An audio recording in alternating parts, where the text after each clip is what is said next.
Martinez, get out of my chat. Will, but you know what? I'm getting redemption because I may have fallen to third. You're in sixth. I think we played 3-6. I'm coming after you. This is not going to keep happening. All right, I'm fine. I got it out. Oh, all right, I got it. All right. All right, here real quick. This has nothing to do with the Giants, even though we'll probably get this. Yeah. Any new people? I just lost tonight in fantasy football. I had Tyreek Hill, and I had the Miami defense and the Green Bay defense, and I picked the wrong defense. I put Green Bay in, and I should have put Miami. I still would have beat Will Martinez. You're fifth, Will? Oh, no. Who am I going to play in sixth? Is it going to be Ryan? Maybe Who's got Ryan, points? Yeah, I don't know who it is. What's up, Tom? Anything new to report? Well, we'll kind of get in. Well, I guess really nothing new. If you follow Twitter or on the news, yeah. Oh, it's going to be Ryan. Dang. So you're going to face off against Ryan? Oh, man. All right. We bring in Bora. How you doing, Bora? I'm good. All right. How's school going? School's good. Finals time, done right? with finals, yep. Nice. I had a lot of finals last week. I have one more this week. So okay. Then you head home, I'm guessing, right, for a couple of weeks? Yep. I get a month and a half off. Ooh, nice. A month and a half. Yeah, a month and a half. Yeah. Dang. Yeah, my team was a mess tonight. Shoot, poor MF. He got bounced tonight. He got beat in a close one to Proctor. Mahomes, man. What happened to Mahomes, MF? And my losing didn't help. What are the final standings? Do we have the final standings? We'll have them tomorrow night. I think they'll go Tuesday morning, but it looks like maybe it's going to be tonight Hiroku 1, Matt Gates will be 2. I guess I stay in third because I thought you could move up to third. I don't know how the things work because you beat me twice, Will, but we're all the rest of the league's all tied at 8 and 6. We have a 11 and 3, a 9 and 5, and then 4 8 and 6s. So maybe they go by points at that point. I'm not really sure. 6 teams make playoffs, right? 6. Yeah. I knew I was going to be in. I just wanted to buy, and my guys needed rest, man. They'd been traveling all over, getting traded, left and right. They didn't know where they were coming. My guys needed a break. Anyway. Hey, Will Martinez, thanks for the heads up on Curtain Box article. We'll read it here in a little bit. So, so that's kind of the deal with that. But points break the tie, says Will B. So I ended up with third in the league in points, so I finished third. Actually, the points didn't lie. I mean, the best records was pretty much Hiroku was tops, and Will B had a killer game yesterday. Took over my second spot. I lost Jefferson to injury early on, and I lost Tyreek Hill to injury. That was 40 points for me right there. Easy 40 points. So got screwed there, but that's part of fantasy, man. That's how it is. Fantasy is all about What's up, PK? A lot of luck involved to win in fantasy. So we'll see what happens. But let's get into this tonight. What we're here to talk about again is the San Francisco Giants and what the plans are for this team and what should the Giants do? What will the Giants do? And, we'll break it down. I have my feelings on this team. I've kind of bounced around into saying, go get Bellinger, get an athlete. I since changed my mind today after rethinking this. I don't want to go pay $25 million a year or more for 10 years for a guy who's not going to hit a ton of home runs at Oracle. And I would rather spend that money, allocate all that money to what you're going to need. That $250, let's say, is going to cost Bellinger. And already, let's say you had planned on spending $2 something for Yamamoto. Put part of that $250 and make that offer as high as it can be, so Yamamoto can't refuse it. What's up, Jim? get Yamamoto, get, I'm not crazy about Blake Snell because he doesn't pitch a lot of innings. I want an innings eater, right? That's what you want. But you need Yamamoto and one of the other guys, Montgomery or Snell or Stroman. Okay. Then you've got 3 great pitchers plus Harrison as your 4th, and then Cobb will come back mid-season. You will have the best starting rotation.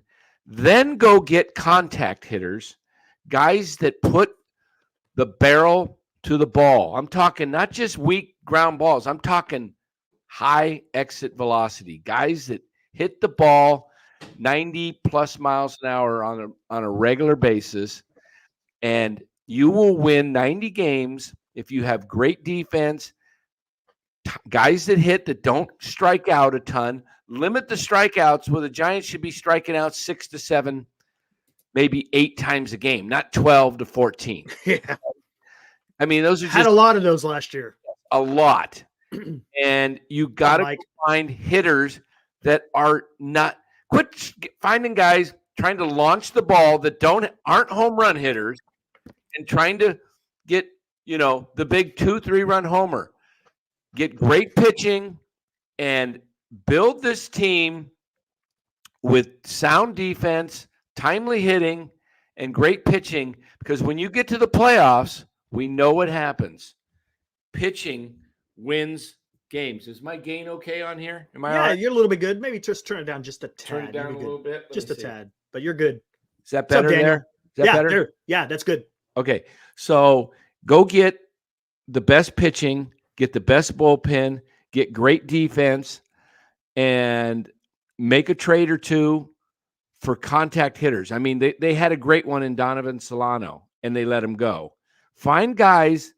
I mean, Solano's pretty much kind of past his deal. Find guys that don't strike out and that hit the ball with authority. Okay, they don't have to be home runs. You're going to hit occasional home runs when you're not even trying to hit home runs if you're that type of hitter. Just put the barrel on the ball and get guys that can hit, 275 plus. Get a full lineup of guys hitting over, your team average should be 270, whatever. You should have a guy hitting 290. You should have another guy, maybe one guy that hits 300, a couple other guys hitting the 280s. And then, maybe your bottom of the lineup, you got guys that are hitting 250. Thanks, Will. Patrick Bailey might hit 240. But let's not get anybody below 2. Let's not have 6-7 guys that are hitting near the Mendoza line and strike out a lot. That's why the Giants are so bad. They're get me choked Careful. Got a little. I had a bar that had some nuts in it, and that little tiny piece just got. Go ahead and get rid of these guys that can't put the bat to the ball on a consistent basis. Am I wrong here? No, you're not wrong. Hey, here's a quick question here for you, Dan. What team has a batting average of said 270? I don't think there's very many teams out there. The Braves, right? It's the Braves. Maybe the Braves. We could pull but they popped the ball too, though. I mean, it's not like they popped the ball, but they're not punching Judy hitters. Where's that coming from? Yeah, where is it coming from? Yeah, their farm. Hey, come on, Will. Let me get through the playoffs first, all right? Hey, you want me to get here? Let me get into this Dieter Kurtenbach article. It's pretty good. Kind of shares the same views that you have on some of this stuff. Oh, really? I haven't seen it. Just a little bit. I'll do a Susan Slusser one when you're done. All right, here we go. It's he goes, Shohei Ohtani was everything the Giants needed. He was the middle of the lineup bat with a kind of pop that could tame the right field winds of Oracle Park. He was a top of the rotation arm in 2024, at least, who could pair with Logan Webb to give San Francisco the best 1-2 punch in the National League. He would have brought MVP credentials to a roster seeking respect and legitimacy. And man, would he have brought people out to the corner of third and king. But Ohtani is going to sign with the Dodgers, pending a physical. Well, that's already been done, so this is just a little bit dated. And the Giants are still looking for all those things. It's just another offseason letdown for Giants fans. And worse yet, With this free agent of all free agents, the Giants didn't seem to be serious contender for his services. We talked about that yesterday, where they weren't even as finalists for Ohtani. Never hear the were. cries. Never were. I hear cries for to spread the $700 million around from true believers. It's a good idea in theory, but it's a terrible idea in reality. This is how you end up with a Michael Conforto, Mitch Haniger, and a trade that sends Brian Reynolds to Pittsburgh for Andrew McCutchen. That's not budgeting. That's spending because it's payday. That's how you live paycheck to paycheck, or in the Giants' case, year to year. Unless the Giants can land a second best free agent in this year's class, Japanese starter, I'm not going to even try to, I don't want to butcher his first name, Yamamoto, they should skip signing a big money free agent. Yes, I'm suggesting that the Giants, who have massive capacity for spending, but a moderate big market payroll, hold on to their money. I'm giving them permission to break even. The fact of the matter is that there is no middle class in baseball. The free agency system has been broken for decades, but neither the league nor the Players Association wants to fix it.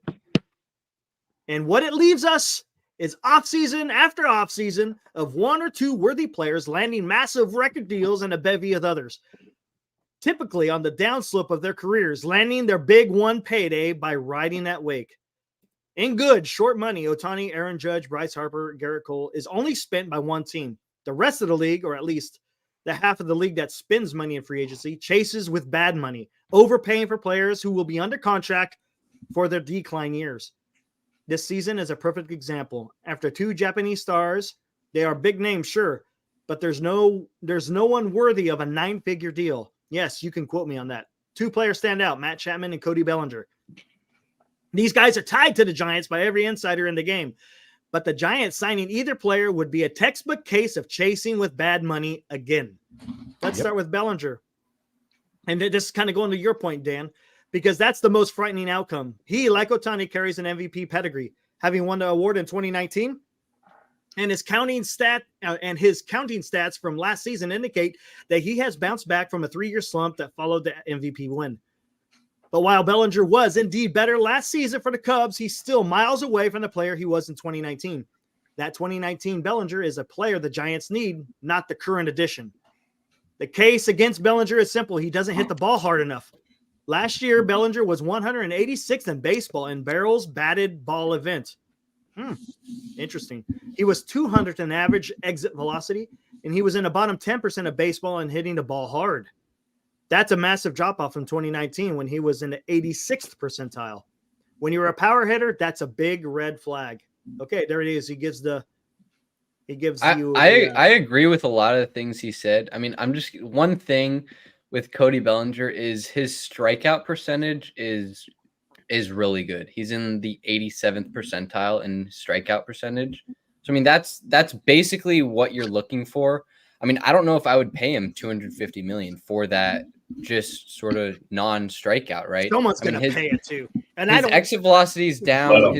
His average exit velocity is in the 22nd percentile. His barrel percentage is in the 27th percentile, and his hard hit percentage is in the 10th percentile.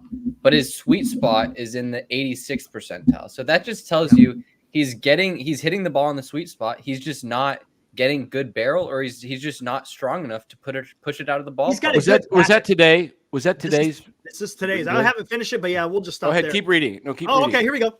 Well, when you're a lefty at Oracle Park, it's death. MLB StatCast website says he would only have hit 16 home runs last season if every game was in San Francisco.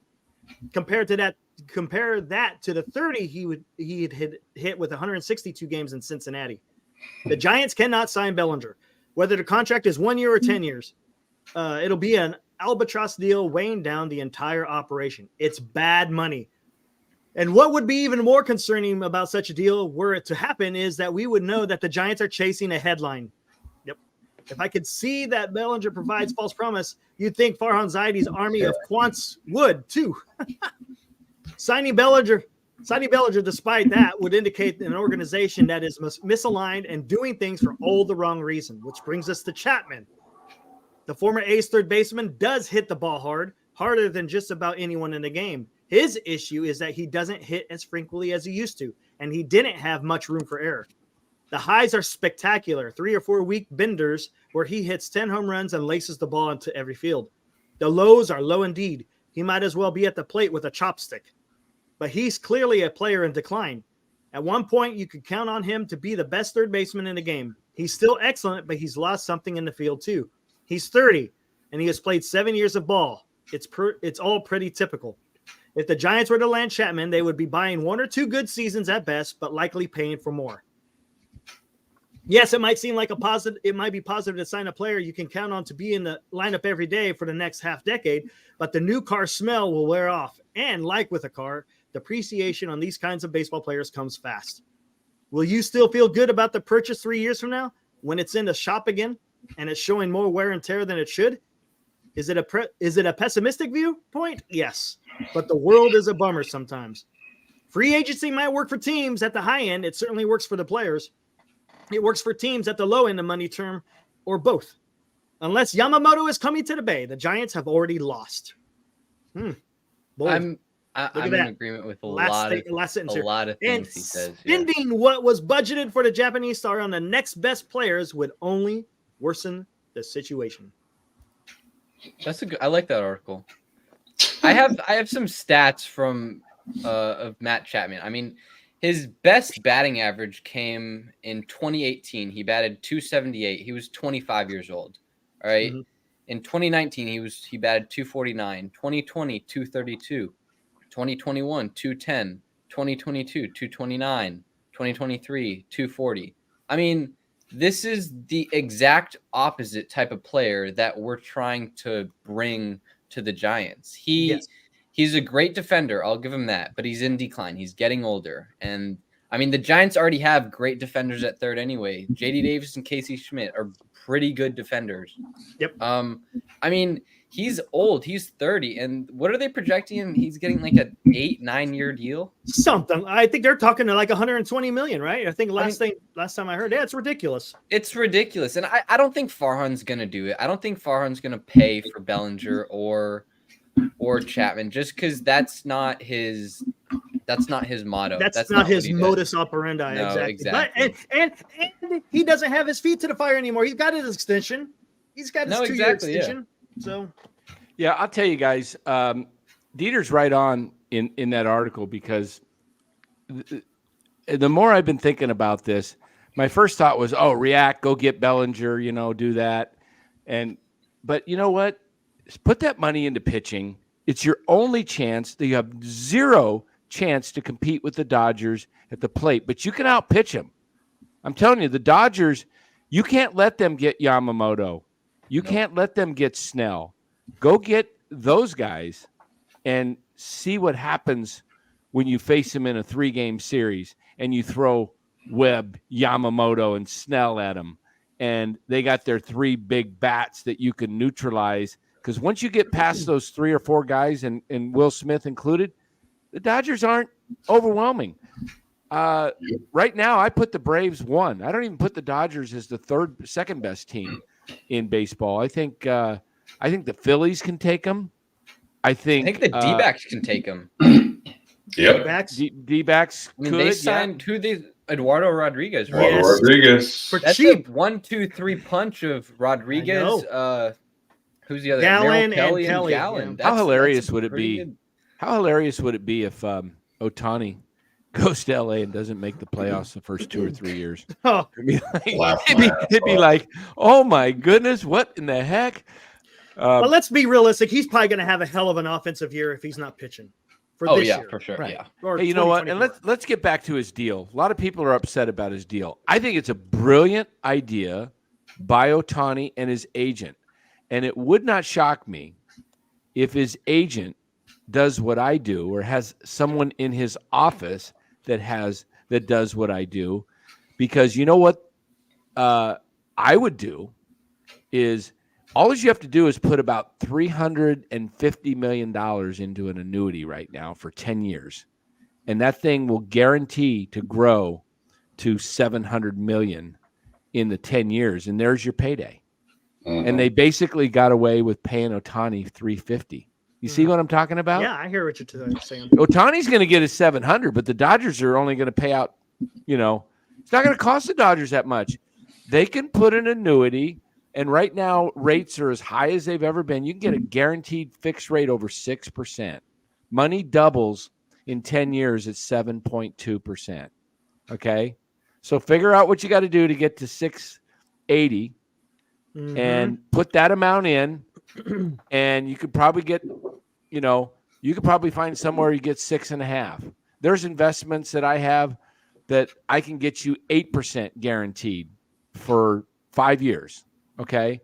There are so many opportunities that this opens up door, and I'll bet you Major League Baseball is going to, and the Players Association may not do it, but the owners are going to try and change this loophole. I don't know if they can, because I think it might have been in the new CBA. They can't right now, but the next CBA. CBA. Which I don't know when that goes to, another, 4 or 5 years? I think it's every 5 years, right? They do it. I'm not sure how long. I think it's every 5. And then the other thing is that if that thing's paid out while Shohei is no longer, but I still believe some people are wrong, because I make money in other states and I'm taxed at those states' tax rates, even though I don't You're not live in that state. in that because you're state. getting paid from paid from that state. So yeah, he's still going to get paid from California. So he's still going to probably get taxes. Yeah, I mean, I get paid from California, and I get paid from other states where I have clients, and where that business was. You can't. It's where you got the business from. Gotcha. Did you guys hear that that he gave the option to every team that wanted to sign him to do this I thing didn't that he hear did? that. Yeah, so he apparently, I don't know where I saw this. I don't even know if this is true, but I saw it on Twitter somewhere that said that he had just told everyone point blank, this is what I want to do, and this is what you can do, to be able. So he was giving all the clubs a break. I'm pretty sure. Yeah, he wanted a team to be built around him. Right. He's a team player. He's kind of doing. I mean, even though he's still going to get paid, he's a legend, what man. Brady did, right? I actually like Ohtani more now. I don't care if he's a Dodger. I mean, I don't like. I mean, the fact that I can't stand the Dodgers, but I'm at a point in life. You know what? I got more things to be concerned about than putting all my passion and energy to hating the Dodgers. At the end of the day, I have no control of what these teams do, and you know what? I'm at the point in my life now where I respect greatness. Okay. Yep. I don't like these teams, but how can you say you hate so-and-so and you just want them to, I don't want anybody to get injured. I don't, it's like he is a first-class winner. Okay. And, and do you think he gained even that much more respect in the clubhouse that he's going to be going to? Absolutely. Yeah. He's the leader. He's already a leader. Yep. People it makes you think of all the professional athletes that have signed mega max contract deals over the last 10 years. How come them and their financial consultants never thought of this? It's not that hard. Because they went as Giants fans, me and Dan don't like it, because he's going to the Dodgers, but as finance guys, I love it that he's going to the Dodgers. You have to respect. I take a different approach. I take a different approach, Los. I'm happy he's going to the Dodgers. You asked me why. Anybody want to know why? Because it makes the Giants want to do better, right? Absolutely. It forces them to get better. Do you really think it does, though? I mean, you've already had the Diamondbacks surpass them last year. Do you think you think that would have lit a fire under their ass this year? It's gonna have to, because the fans are getting it. The fans are starting to rile up. I'm seeing more and more things on Twitter saying, "Oh, sell the team, sell the team." All right, let's take a look at this. Here we go. Let's pull this up. That's a good segue into an article from Susan Slusser. Is it up? There it is. Yep, you're good. Ohtani there. Okay, so I will read this article. Class, everybody pay attention. Class. Okay. Class. Bueller. Shut up. Sister What was that? Mary Sister Elephants. Yeah, Mary Elephant. Cheech and Chong, everybody. Yes, Cheech and Chong. Bora, pay attention. You're the only student of the 4. All right. In fact, Bora, would you read the first sentence for us, please? All right. I'll put it up on the spot. Okay. How about if we all share? Do I get extra credit? Do I get an extra credit. unit for this? Yeah. Okay. Everybody take a turn. So Yep, there it goes. That's okay, plummeting. Bora, we're gonna give you the easy one. Go ahead. First All sentence. right. Bora. With Shohei Ohtani off the board, and I don't even know that word. Ensconced? Ensconced in Ensconced. enemy territory in Los Ensconced. Angeles. Ensconced, I mean. Yeah, right. Ensconced. Ensconced. Come That's right. Yeah. on. Ensconced. I read it. I looked at it wrong. Hey, I got my left You eye. gotta- Couldn't see it. The Give me San a few. Francisco Giants have much to ponder. All right, I'll just read this whole thing anyway. That was just being a little clownish there. We're trying to that would sound terrible if we all went around and read this. All the newcomers would be, what the heck? What kind of damn Mickey Mouse is this? Yeah, man. I thought I graduated from Romper school room. 25 years. Okay, Ohtani's deal. This is this is from some agents talking. Ohtani's deal probably won't affect the rest of MLB's free agent market much, if at all. He's a unicorn outlier, one agent said Monday. But the floodgates are likely to open now that the top spending teams can turn their focus to other matters. To the chagrin of the Giants and the rest of the National League West, that includes the Dodgers, because Ohtani's unprecedented $700 million deal apparently includes $680 million in deferred payments that could be paid out well into his 50s.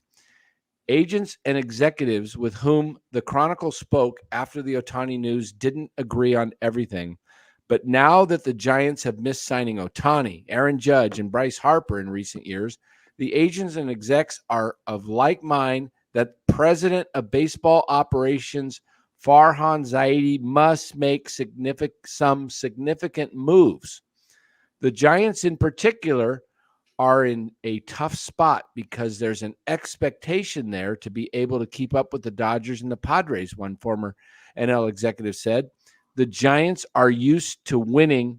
They want to win, and they ain't keeping up with the Joneses, especially with the personnel they have. They're boring. Can we say that again? How many people do we have to hear this from? Yeah. They're boring. Boring. This is the team that had Barry Bonds and Buster Posey. They don't have much to hang their hat on. No one I'd want to pay to see play. That's what an agent said. Yes. And MLB Network says it. Other ball players say it. Yep. Tom Verducci says it. Yep. It's an embarrassment. The Giants right now are a national embarrassment. I mean, the A's are in better position because you expect the A's to be where they're at. Right. And you know where the expectation comes from? It comes from Farhan. I mean, how many times has he said, oh, we're going to be up there for Ohtani. Yeah, we're going to yeah, be yeah. up there for Judge.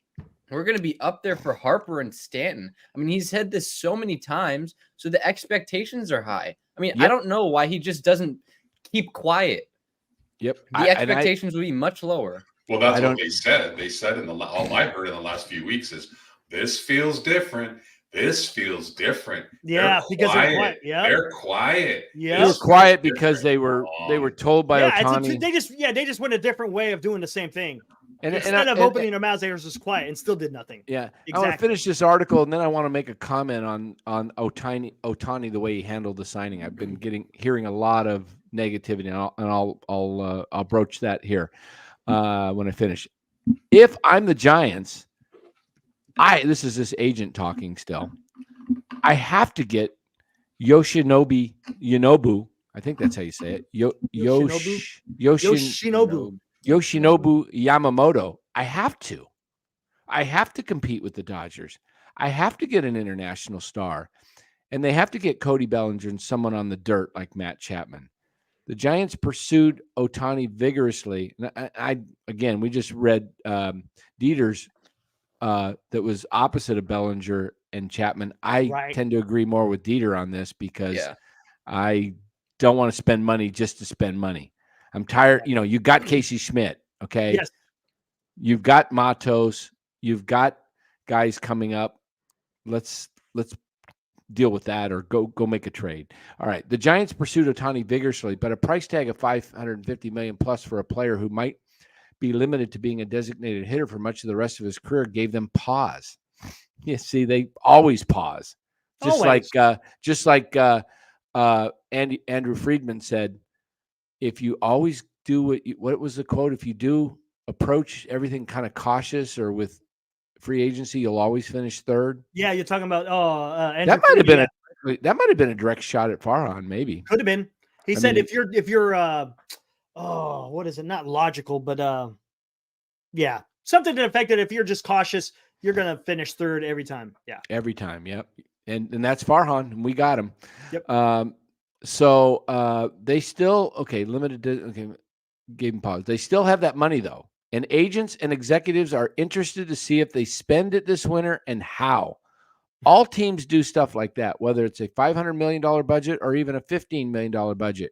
We can go all in on this guy or we can chop it up and give 3 guys this, said one agent with numerous mid-range clients. And you know what? I'm not trusting all agents because they want their guys to get paid. They don't all the agents, they don't know how to run a team, a lot of them. So who do you think, which agent do you think did this? You think it's Boris? I wouldn't be surprised if Boris. Not sure. I don't know. Yeah. If it's Boris, then that's really bad. Well, because you guess it'd be smart if it's Boris because that's all the clients that are left. Exactly. All right. Oh, look at this. We got to look at Egghead. I don't know that just because you have 500 million doesn't make it good business to spend 500 million. If you miss out on Ohtani and go pick up Bellinger and Yamamoto, arguably you might win the offseason. Hey. Estimates of what Ohtani might bring a team off the field and average. Okay, whatever. The Dodgers have been doing this for some time. Freddie Freeman's $160 million, $2 million deal includes $57 million in deferrals. Mookie Betts' $365 million deal includes $115 million deferred. That means President of Baseball Ops Andrew Friedman can continue to spend this winter and might not even blow way past the first luxury tax threshold of $237 million. Agents don't love deferrals. Cash is king. Give me the money, said one, pointing to the impact of inflation on such arrangements. Teams are leery of deferred money too. Some have a policy to never defer, but those clubs usually aren't shopping at the top end of the market. Enough deferrals, though, could weigh down a team for a long time, no matter how rich. With Ohtani's deal including $680 million in deferrals, that's $852 million dedicated to 3 players for a long stretch into the future. You know what? That's hogwash in my view. Let me tell you, as a financial guy, you're deferring money 10 years out. You're making so much money. Again, invest that money. Right. Invest that money now, and it will be worth that much money when you have to defer it out. And it's just coming out of your profits. You're making money from internationally now. You're making money all over. You own the copyright to your logo. There's how many LA hats are there all over the world? How many more Ohtani jerseys are going to be sold? You know what? Exactly. I'm telling you, it's Scott Boras because he's trying to get Bellinger and Chapman a big deal. And who's he going to go to? Of course, he's going to go to Susan Slusser. Of course, she's going to print it so that whatever. Yeah. Propaganda, man. Propaganda. With deal including 680 deferrals. That's 5. 8. Okay. One agent compared it to the Eagles. Tush push play as something everyone else hates and would like to do to eliminate. The crazy part, and Andrew Friedman, the Dodgers president, Stan Kasten know this, in 15 years, they're not going to be there, right?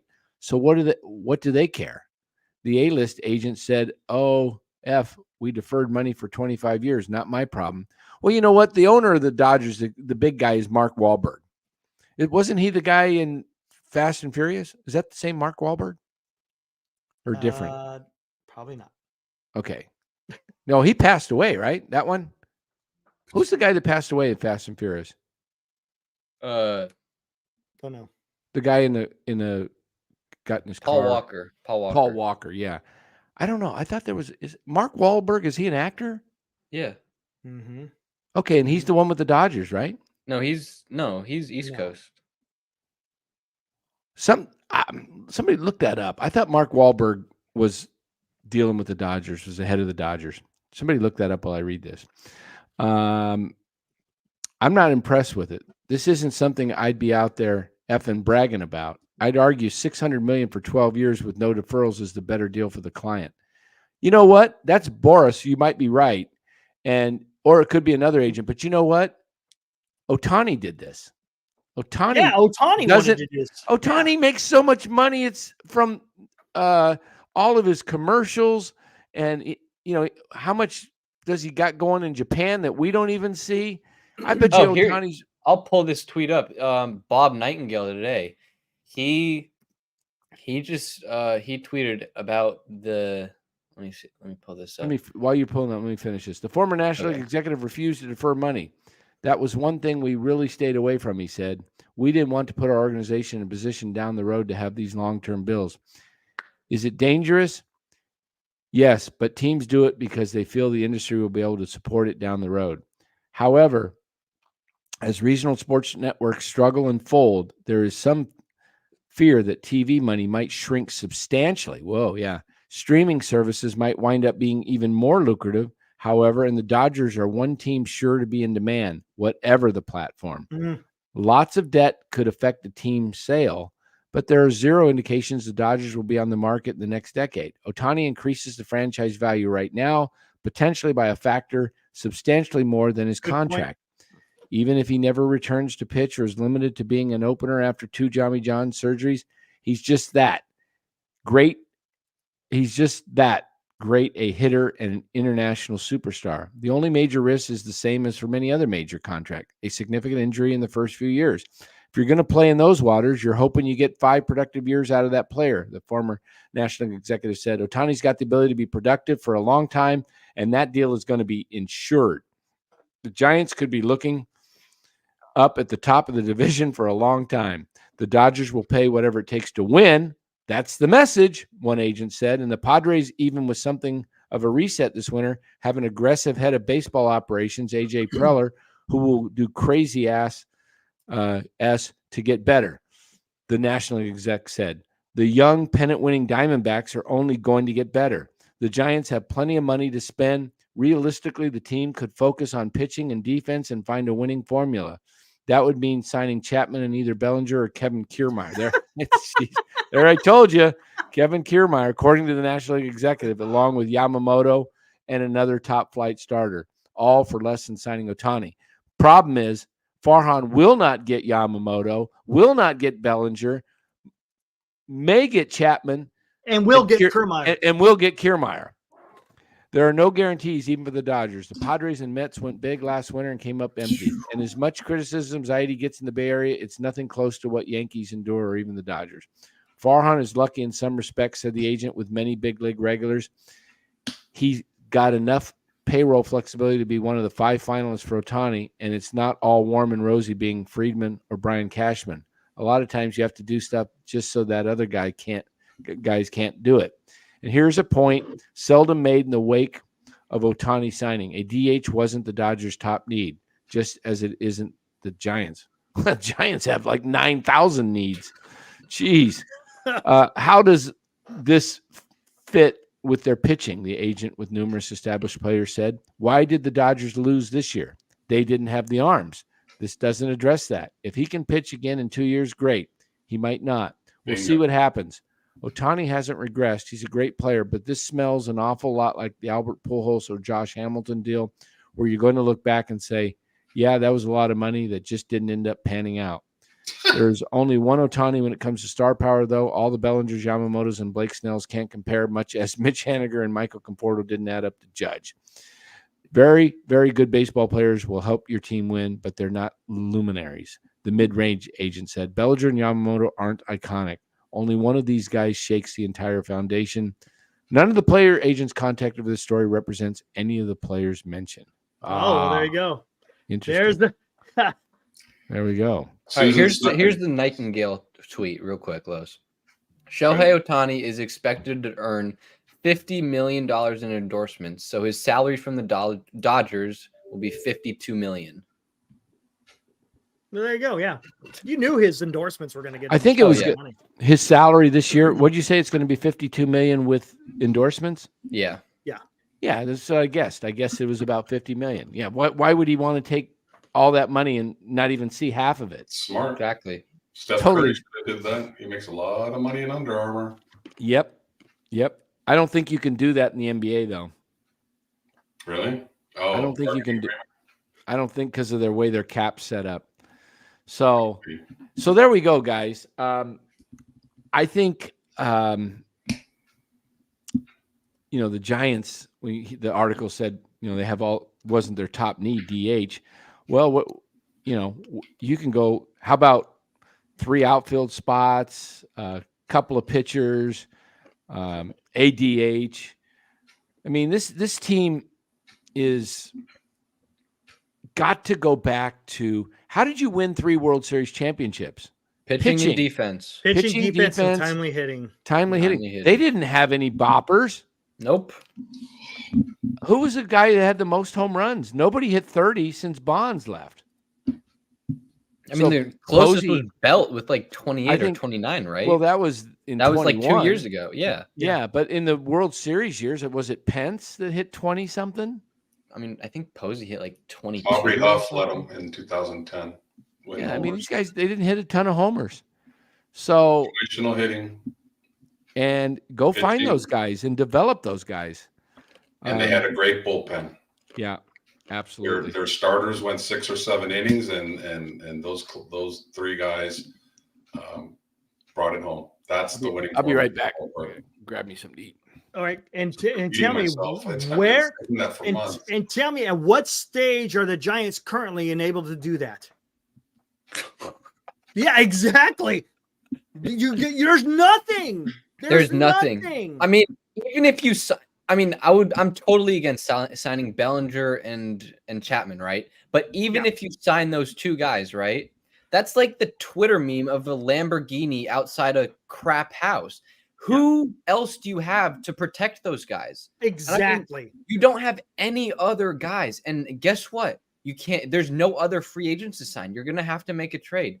Why don't you just bolster up the pitching staff? You can have Webb, Yamamoto, Harrison, Wisenhunt, and Cobb. I mean, that's a top 3 rotation. To be honest with you, I like that, but I just don't think they're going to get Yamamoto. If there's one guy to overpay, it's Yamamoto. He's 25 years old. He's in his prime. Yes. These are the guys you pay. Or a Montgomery. Exactly. Number 1 free agent I've won. You pay the guys that are young. Yep. Soto's going to be 26 next year when he hits free agency. That's the guy you pay. Yeah. That's the guy you overpay for. And they're going to miss out on him too. They're going to miss out on him too because guess what? They're not going to have anybody to help him. No. And I mean, if the Giants don't understand that though, they love going after 29, 30, 31-year-old guys. When I saw years in their prime. When I saw the Ohtani news drop that the Dodgers would sign him, I was like, you know what? Okay, $700 million. I'm not that mad. 700 million's a lot, and you're not going to get anybody else. That was where I was at. And I mean, after hearing the news that he has all this money deferred, I didn't know he was doing that. I didn't know he was doing that, but my initial reaction was let these guys grow together. Look at what the Packers are doing right now in Green Bay. They have the youngest roster in the NFL, and they're starting to put it together. Jordan Love, AJ Dillon, their whole receiver group is like rookies. I mean, if you let the group grow together, they can build a relationship and a bond that is really strong, and that can help your team. I mean, you can't just sign all these random free agents and hope that they're going to get along. That's what happened to the Padres. They signed Bogarts, Machado, Tatis, Hosmer, they've signed Soto. They've signed all these guys, and they just didn't mush together. I mean, there was an obvious locker room problem. I mean, you got to have a sound locker room that works together. And that's one of the problems that happened last year. Kapler couldn't manage a locker room properly. And I think that Melvin will help the young kids. But I mean, if you're not going to sign Ohtani, you might as well. We use the right terminology here on NorCal Sports. There's no sport more than baseball where you need chemistry. It's such a damn long season, flying here, flying there, going to hotels, going city to city. If you're not getting along, or if there is bad chemistry, look at the Padres. Padres had so much more talent than the Giants, and look where they finished. They just did not have good chemistry.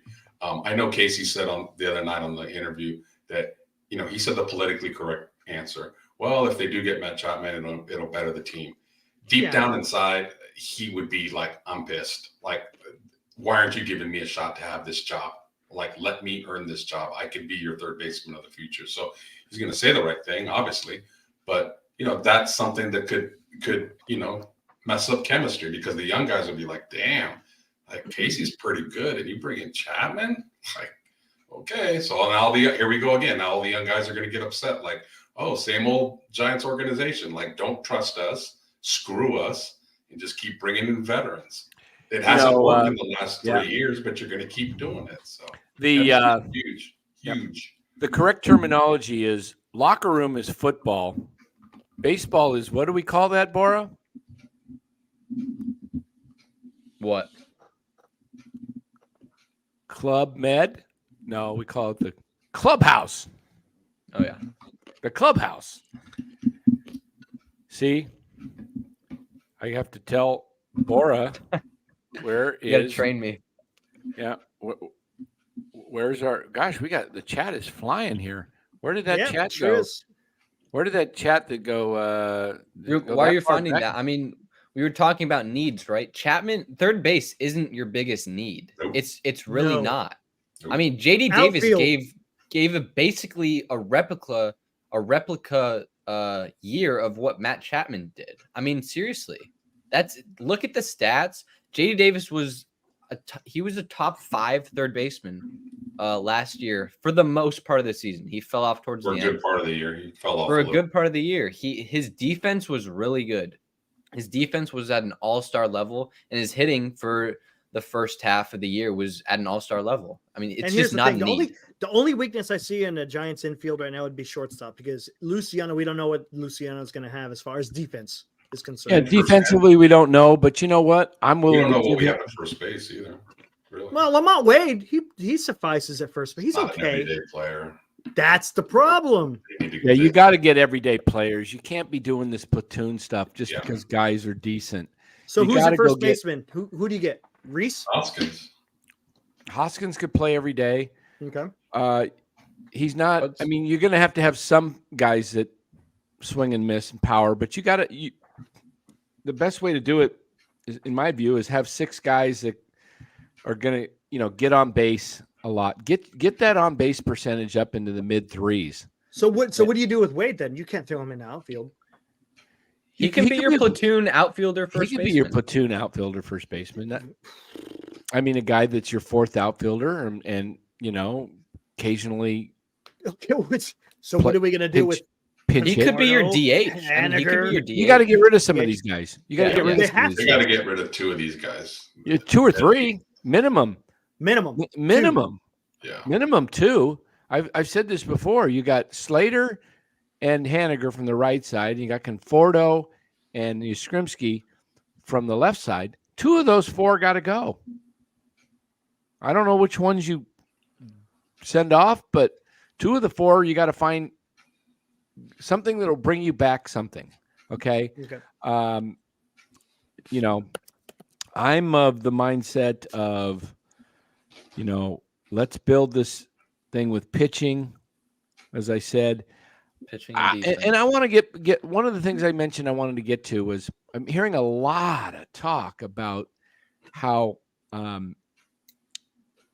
lot of media people are upset about the way Ohtani and his agent handled this whole thing, and that, I've heard some people say, well, he could have just come out and said, I'm down to 3 teams. And he could have then went on, a network show and announced who he was picking. It could have been all this drama and all this attention for baseball. And yes, that's true, but you are not thinking of Shohei Ohtani.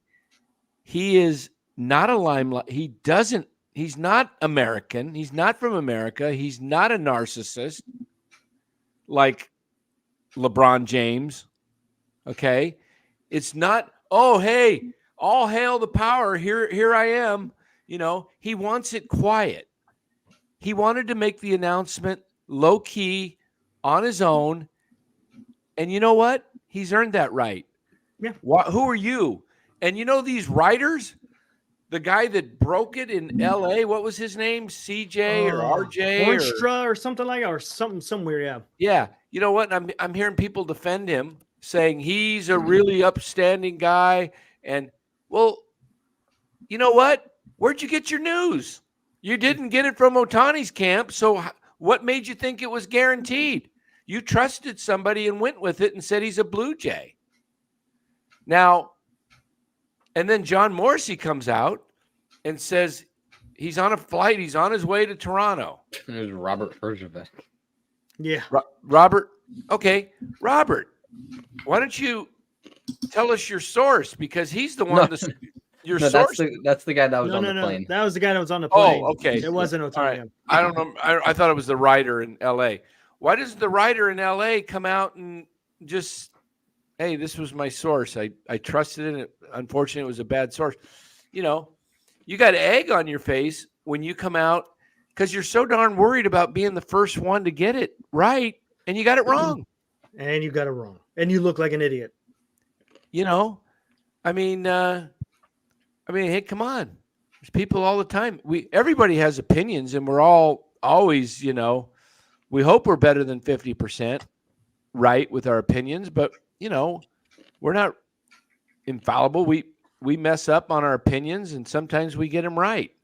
But to come out and say factual information that's not factual, how do you do that? That's the problem with sports media these days. It's all about being the first one. That's what it's all about. You want the most interactions in your article and your tweet and whatever. It's not about getting the actual thing right. Dodgers Nation's guy. Okay. Dodgers Nation. All right.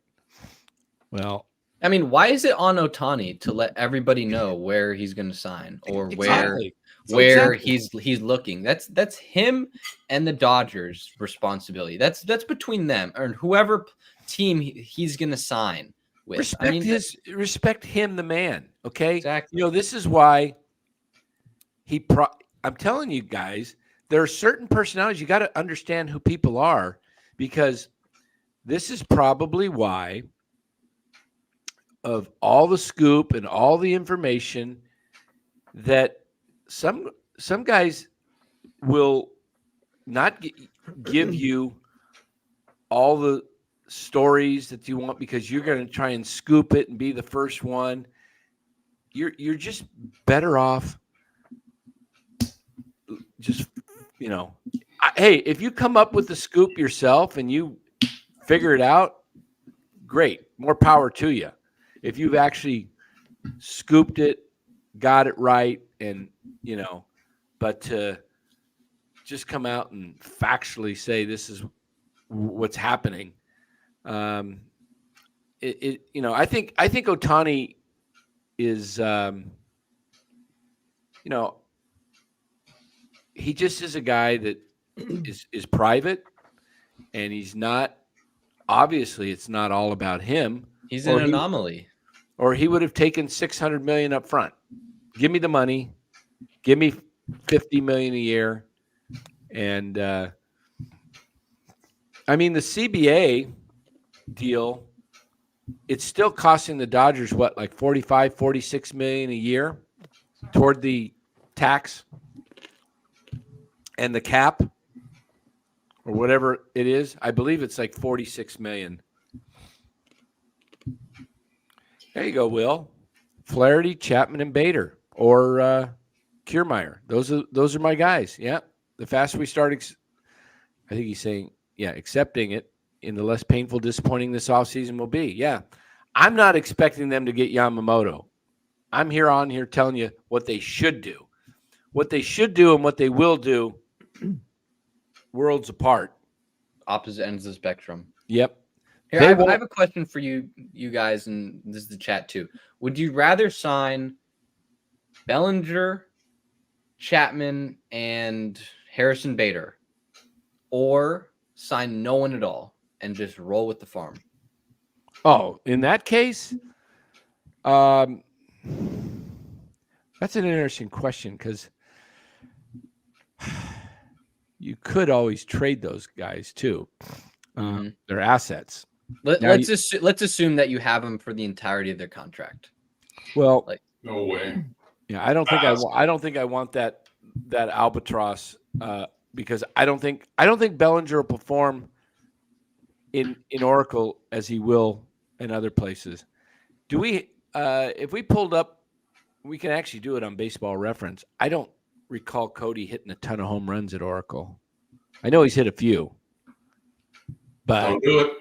Don't do it. Don't do it. Telling you. I would not do that because I would take. It's not enough if you don't have the pitching. yep. You didn't name a pitcher in there, Nope. so no. Their Good only answer. their Good only answer. hope is pitching. Yeah. Their only hope is pitching. Pitching, then pitching, and then Trade for hitting. and then pitching, and trade Okay. for hitting. How about if Giants gonna miss out on Yamamoto? Where did the Giants finish if they pick up Snell? Just Snell? Let's say Snell and Montgomery. Say they get both Snell and Montgomery. Where did they finish? Maybe Fourth. third. Okay. Fourth. So- fighting for third. Fighting for third. See, that's the thing, though, right?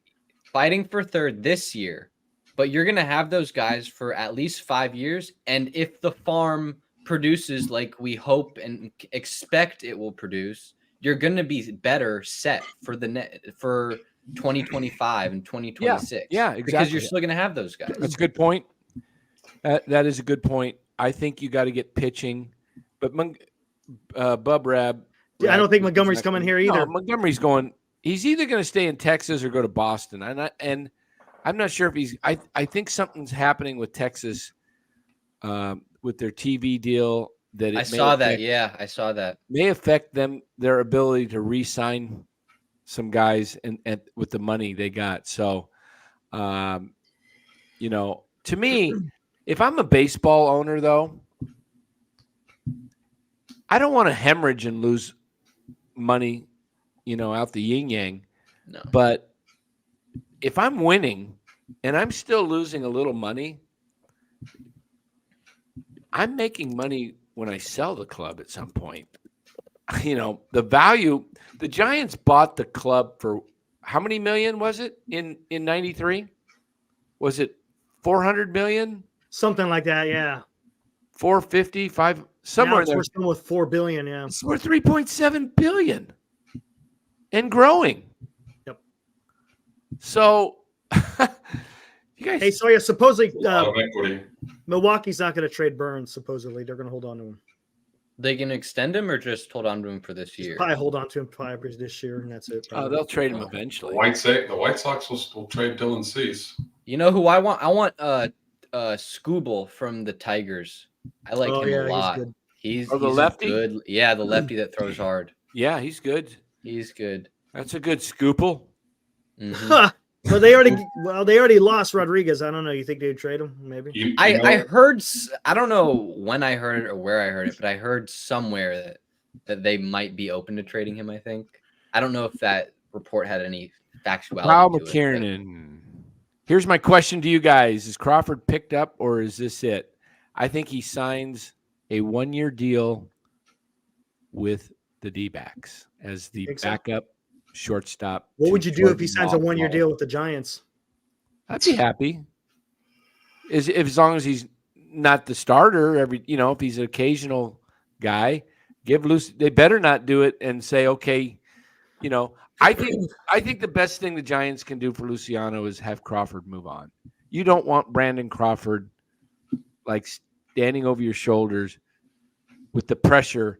I mean, it's kind of like what the Niners did with I was just about to bring him up. Yep. Just move Lance on and look at Purdy now. I mean, it's like there's no drama. Purdy there might not be any pressure from Crawford, but Luciano's going to feel that. He's going to want to succeed. Crawford wouldn't put the pressure on him. Absolutely not. He would help him. He would do everything he could to help him because he's that kind of guy.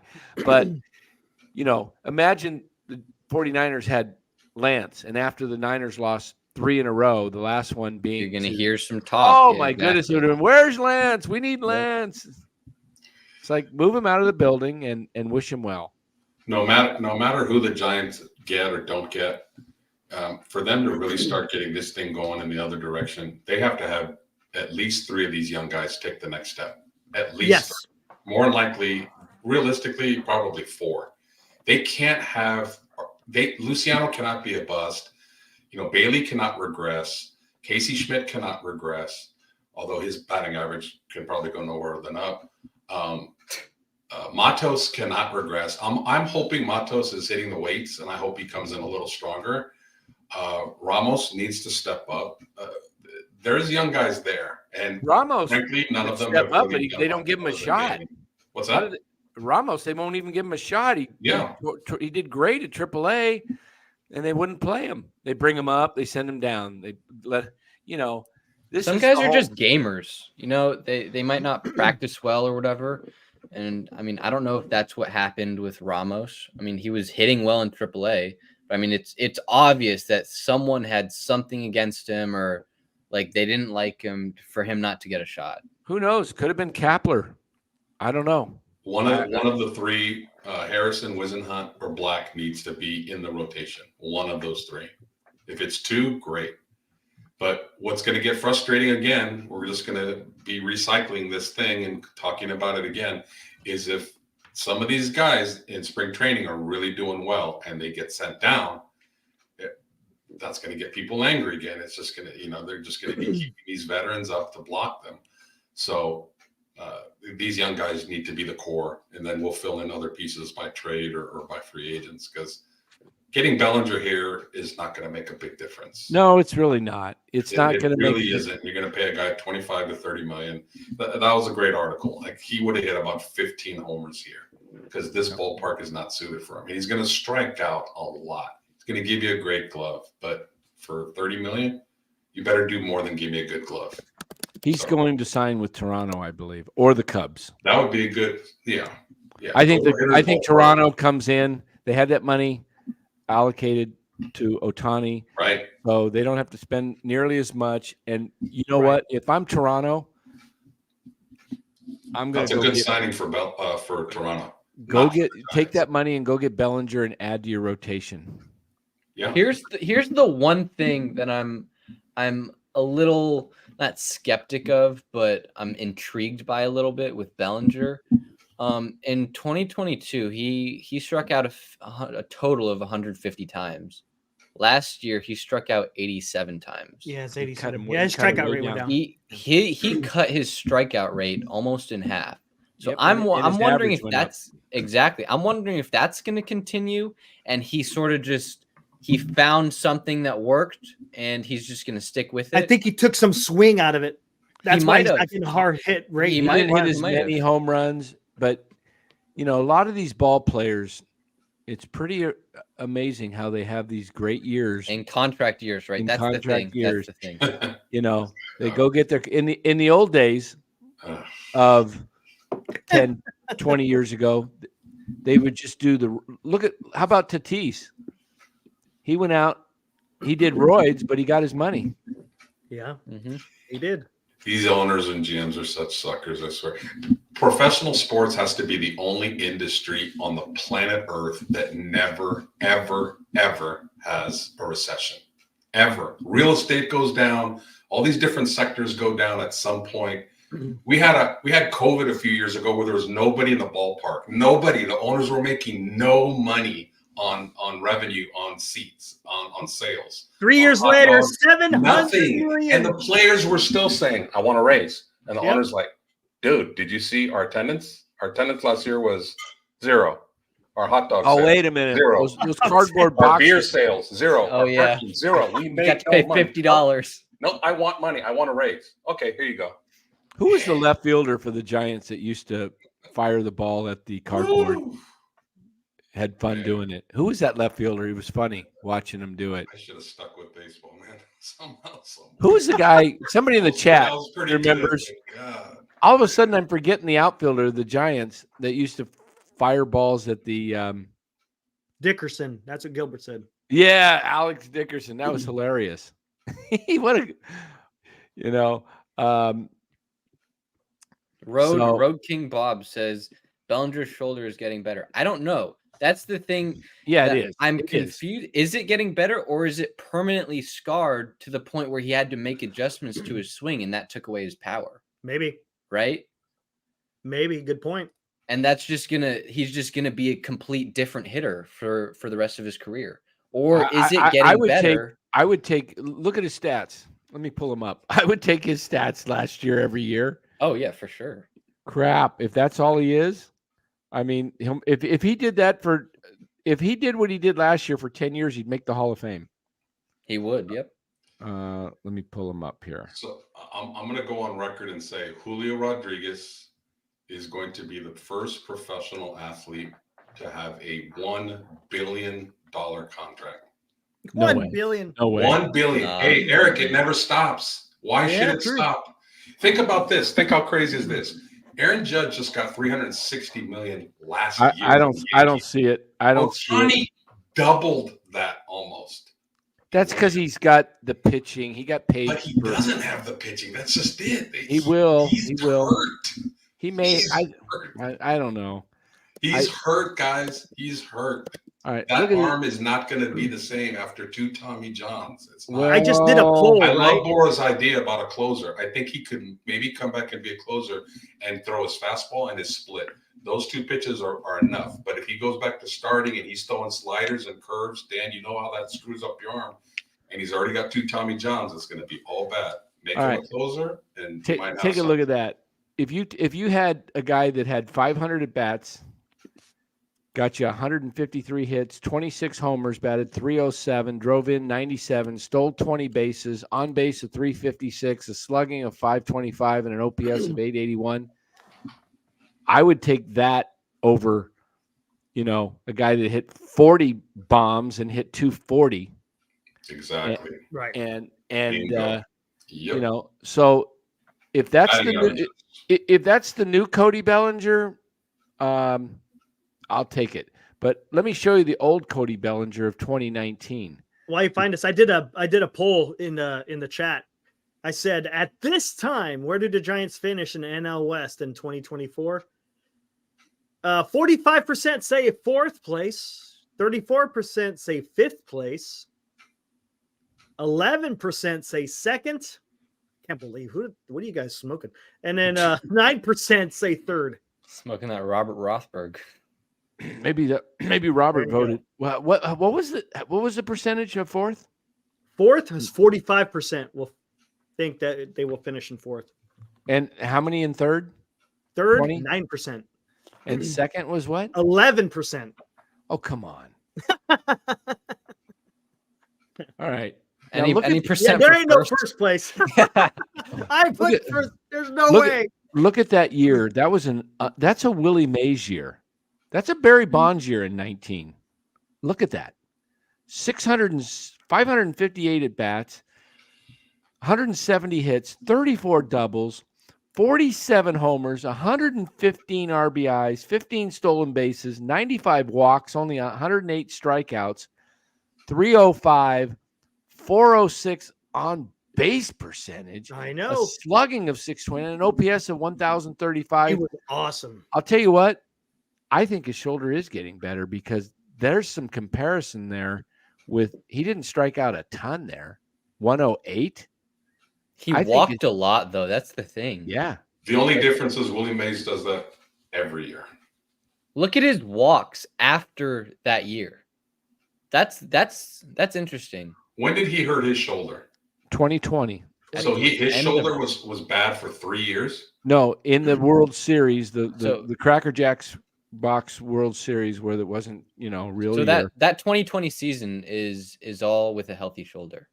The whole 2020 season is healthy. But it was only 60 games. So, guys get off to slow starts and, COVID year had a broken doesn't leg or two, something like that too.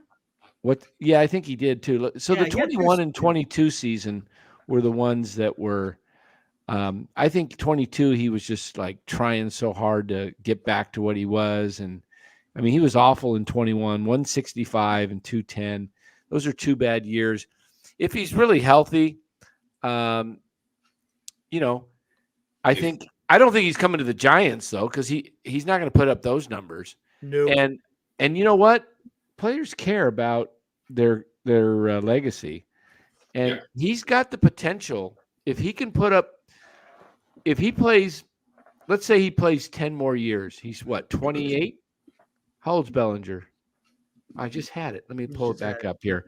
He is played 7 years, about 29. He's 28 and a half. He'll be 29 next July. Okay. So let's say he goes 10 years and let's say he has 8 years that are similar to last year. I think he makes the Hall of Fame. Oh, for sure. Yeah. Oh yeah. If he kills, I mean, those are good numbers. And that's why I really don't think he's coming here. That's exactly why I'm bringing that out. Yeah, that's a good point, because he'll make his money, but if he goes to Toronto, which I think is a great destination for him, he can replace Springer in center, and he can mash, and he could probably hit 30 plus homers there easily. He's not hitting 30 homers at this ballpark. I mean, maybe a year or two he won't. There's no way he's going to come and say, you know what, the Giants would have to be so far above everybody else, and they'd have to give him an opt out, and a no trade clause and everything. Hold on, let's figure this out. We said this last night. Bellinger, Hoskins, Snell are all represented by the one and only Scott Boras. So you already know right there what's going to happen. Well, if they come to the Giants, it's opt-outs, period. Opt-outs. But do you think Boras would want to do that? Or you think he wants to get the big paycheck? Well, you can get the big paycheck. Well, Bellinger already had an opt-out, so he's going to get his big paycheck. What I was just going to say. I don't think he's going to opt out. No, what I'm saying is you put it in the contract. You get a 10-year deal with the ability for the player to walk away after 2 or 3 years if he wants to. And I'm not saying, the opt-out is a player option. It's opt-out is option. It's short for option. Player option. That way, the player, if he's doing even better, Manny Machado had an option. Yeah, he did. He elected to take it, and forced the Padres to re-sign him. Yep. So I brought up that the Giants in 40 years have not signed a big free agent other than Barry Bonds and Barry Zito in 40 years. And I thought about this a lot. And I really think the biggest reason are the ballparks, unfortunately. Candlestick for the longest time was just a horrible place to hit. It was windy. The dust would be in your eye. It was just not a pleasant place to hit. It was cold. It was pitchers like pitching there because they had an advantage. And now we have a much more obviously beautiful ballpark, but it's also, again, not a great place for hitters. And hitters, like Dan said, they can get their money here, but their legacy, their stats, their Hall of Fame potential status, yada, yada, yada, whatever you want to call it, is going to be tarnished if they come here. I think the ballparks really keep hitters away. And I think the Giants organization has to know this and has to understand that. And that's why you either draft hitters and hit on those, or you trade for them because they're not coming here for free agency. What would you guys do? Pitchers will come here. Yeah. Pitchers will come here because it's a good pitcher's park. What would you guys do? I know the best thing right now, if you had 3 options. One is leave everything the same and just go out and sign the best pitchers available and draft pitching along with contact hitters and have a plethora of endless supply of pitching prospects that can be traded. That's, just pitching and get and then go take your money that you're trying to spend on these free agents and put them into the best coaching and the guys that know how to develop pitching and have that throughout your system. And now you're like, oh man, you want to go play with the Stars and go to the Yankees or Dodgers. You're a pitcher. You want to, it used to be like if you were a quarterback, you went to Oklahoma to play under Lincoln Riley. You wanted to play with Lincoln Riley because he was the quarterback coach. He gets you the Heisman. So they or if you're running back, you go to USC, right? It was they had all these lines of running backs. the Giants need to be recognized in the major leagues as we're the team that has the best pitching. Now, the old Giants with McCovey and Mays, McCovey and Cepeda, they were the boppers, man. They were the big boys. They were the Giants. There was no ballpark that kept those guys from not producing.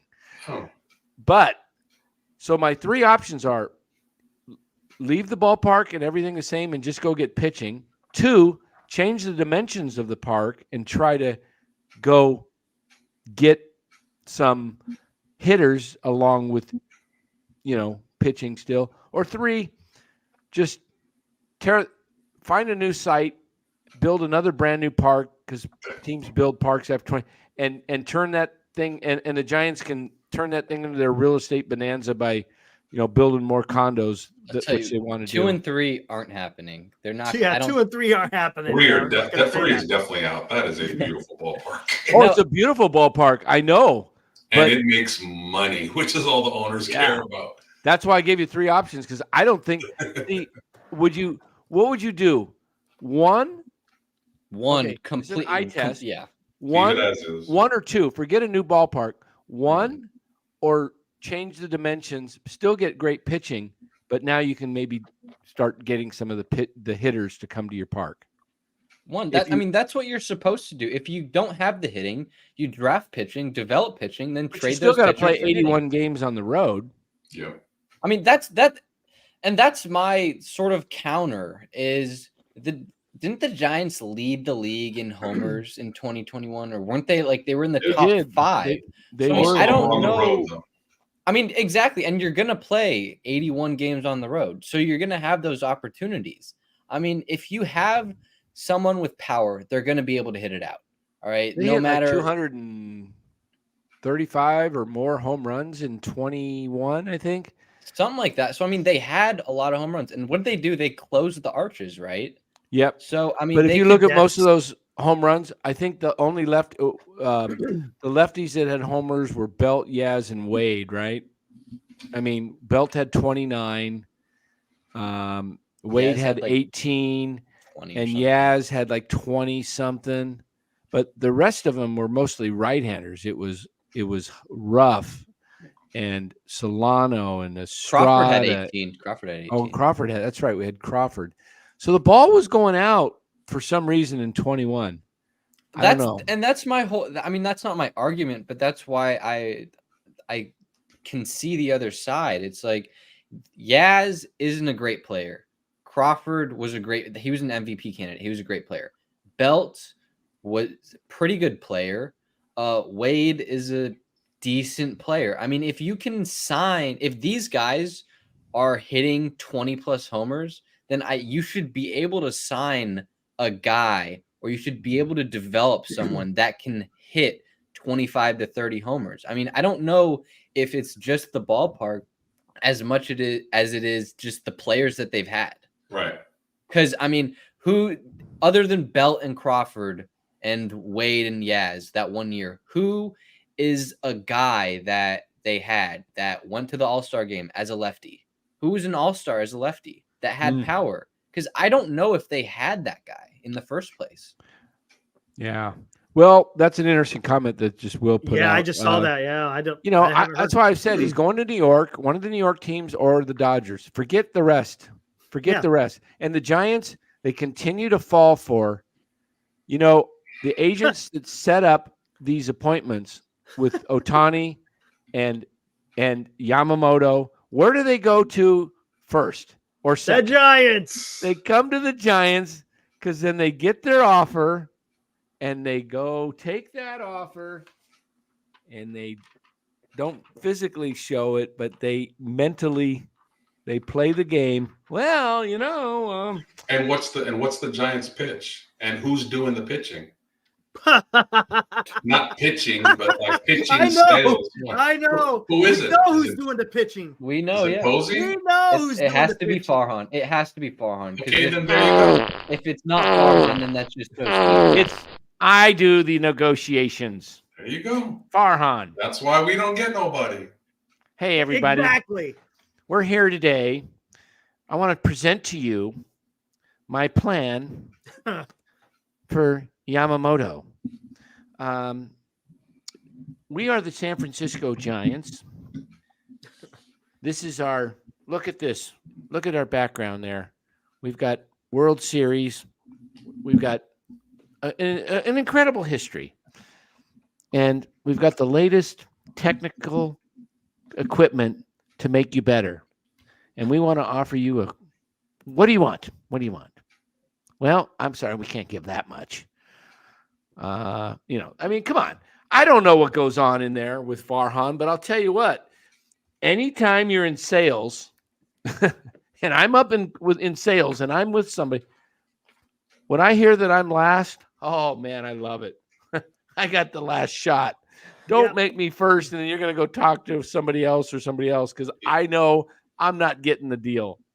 If he is your spokesman, then there you go. He is just not a salesman. Oh, play in our ballpark and you'll have great views of the Bay Bridge. Come play for us. Like, what is his pitch? What is his pitch? So can we officially say that the San Francisco Giants are no longer a major market? They're not a major market. No, they're not a major market. They haven't been for in theory. They are. No, numbers exactly. The hell with theory. They're not a major market. No, they're not. Gilbert Gamboa makes a good point. Pilar hit 21 in his first year. First Giant in 3 years hit 20. Our players are just right-handed. It's right-handed. Rich Aurelia hit in this ballpark. But the last sentence, our players are just not that good. Yeah, I think that's the main issue. Yeah, I think that is Wilmer the problem. Flores hit Andres Galarraga hit in this ballpark. Flores has some power in this ballpark. What's cater to your ballpark? What's Kelsey want shout out for? Am I missing something in the chat? Can I have a shout out, please? KC Chiefs fans 87. Yeah, I'll give you a shout out. Your quarterback, Tony, baby. That's my. Tony was offsides last night. You know how many calls? Here's my shout out, Chiefs fan.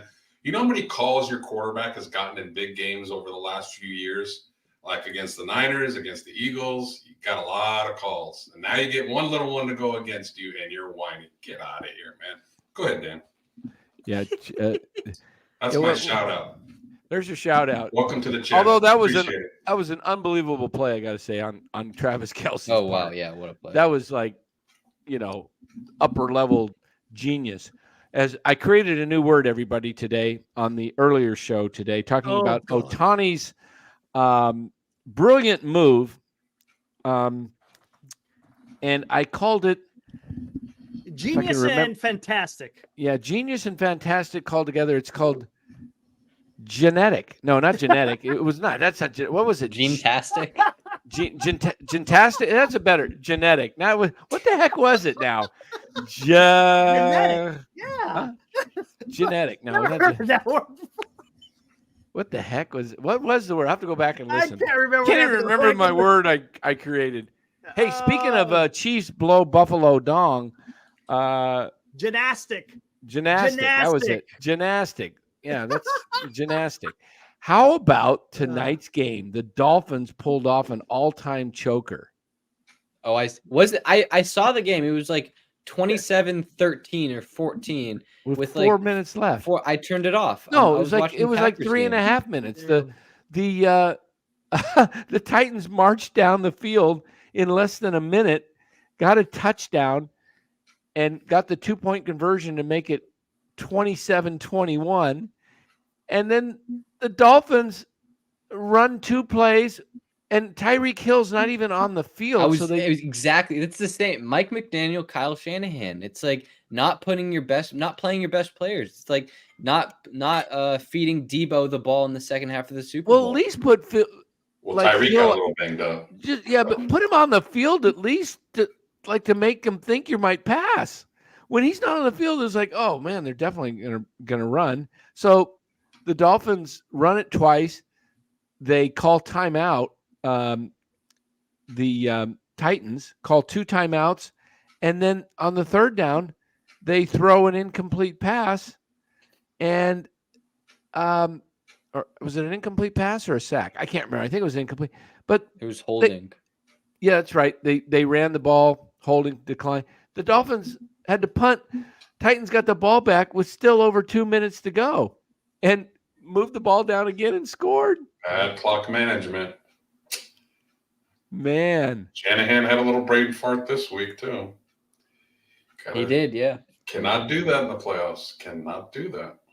Games are close. Dolphins blew their chance to when does the Dolphins play Baltimore? Does anybody know what week? I'm hoping it's before the Niners. I think it's probably after the Niners. I'm gonna look it up right now. You know what?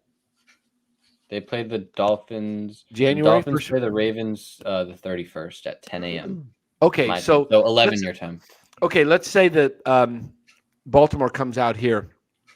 Now they can afford to lose to the Niners because they'll go home, and if they beat the Dolphins, they'll secure pretty much home field advantage because they'll have the head-to-head. And Chiefs already have 5 losses. Dolphins also have to play the Bills the next week. Yeah. So, I think and they have to play the Cowboys the week before. So I mean, yeah, they have a rough schedule.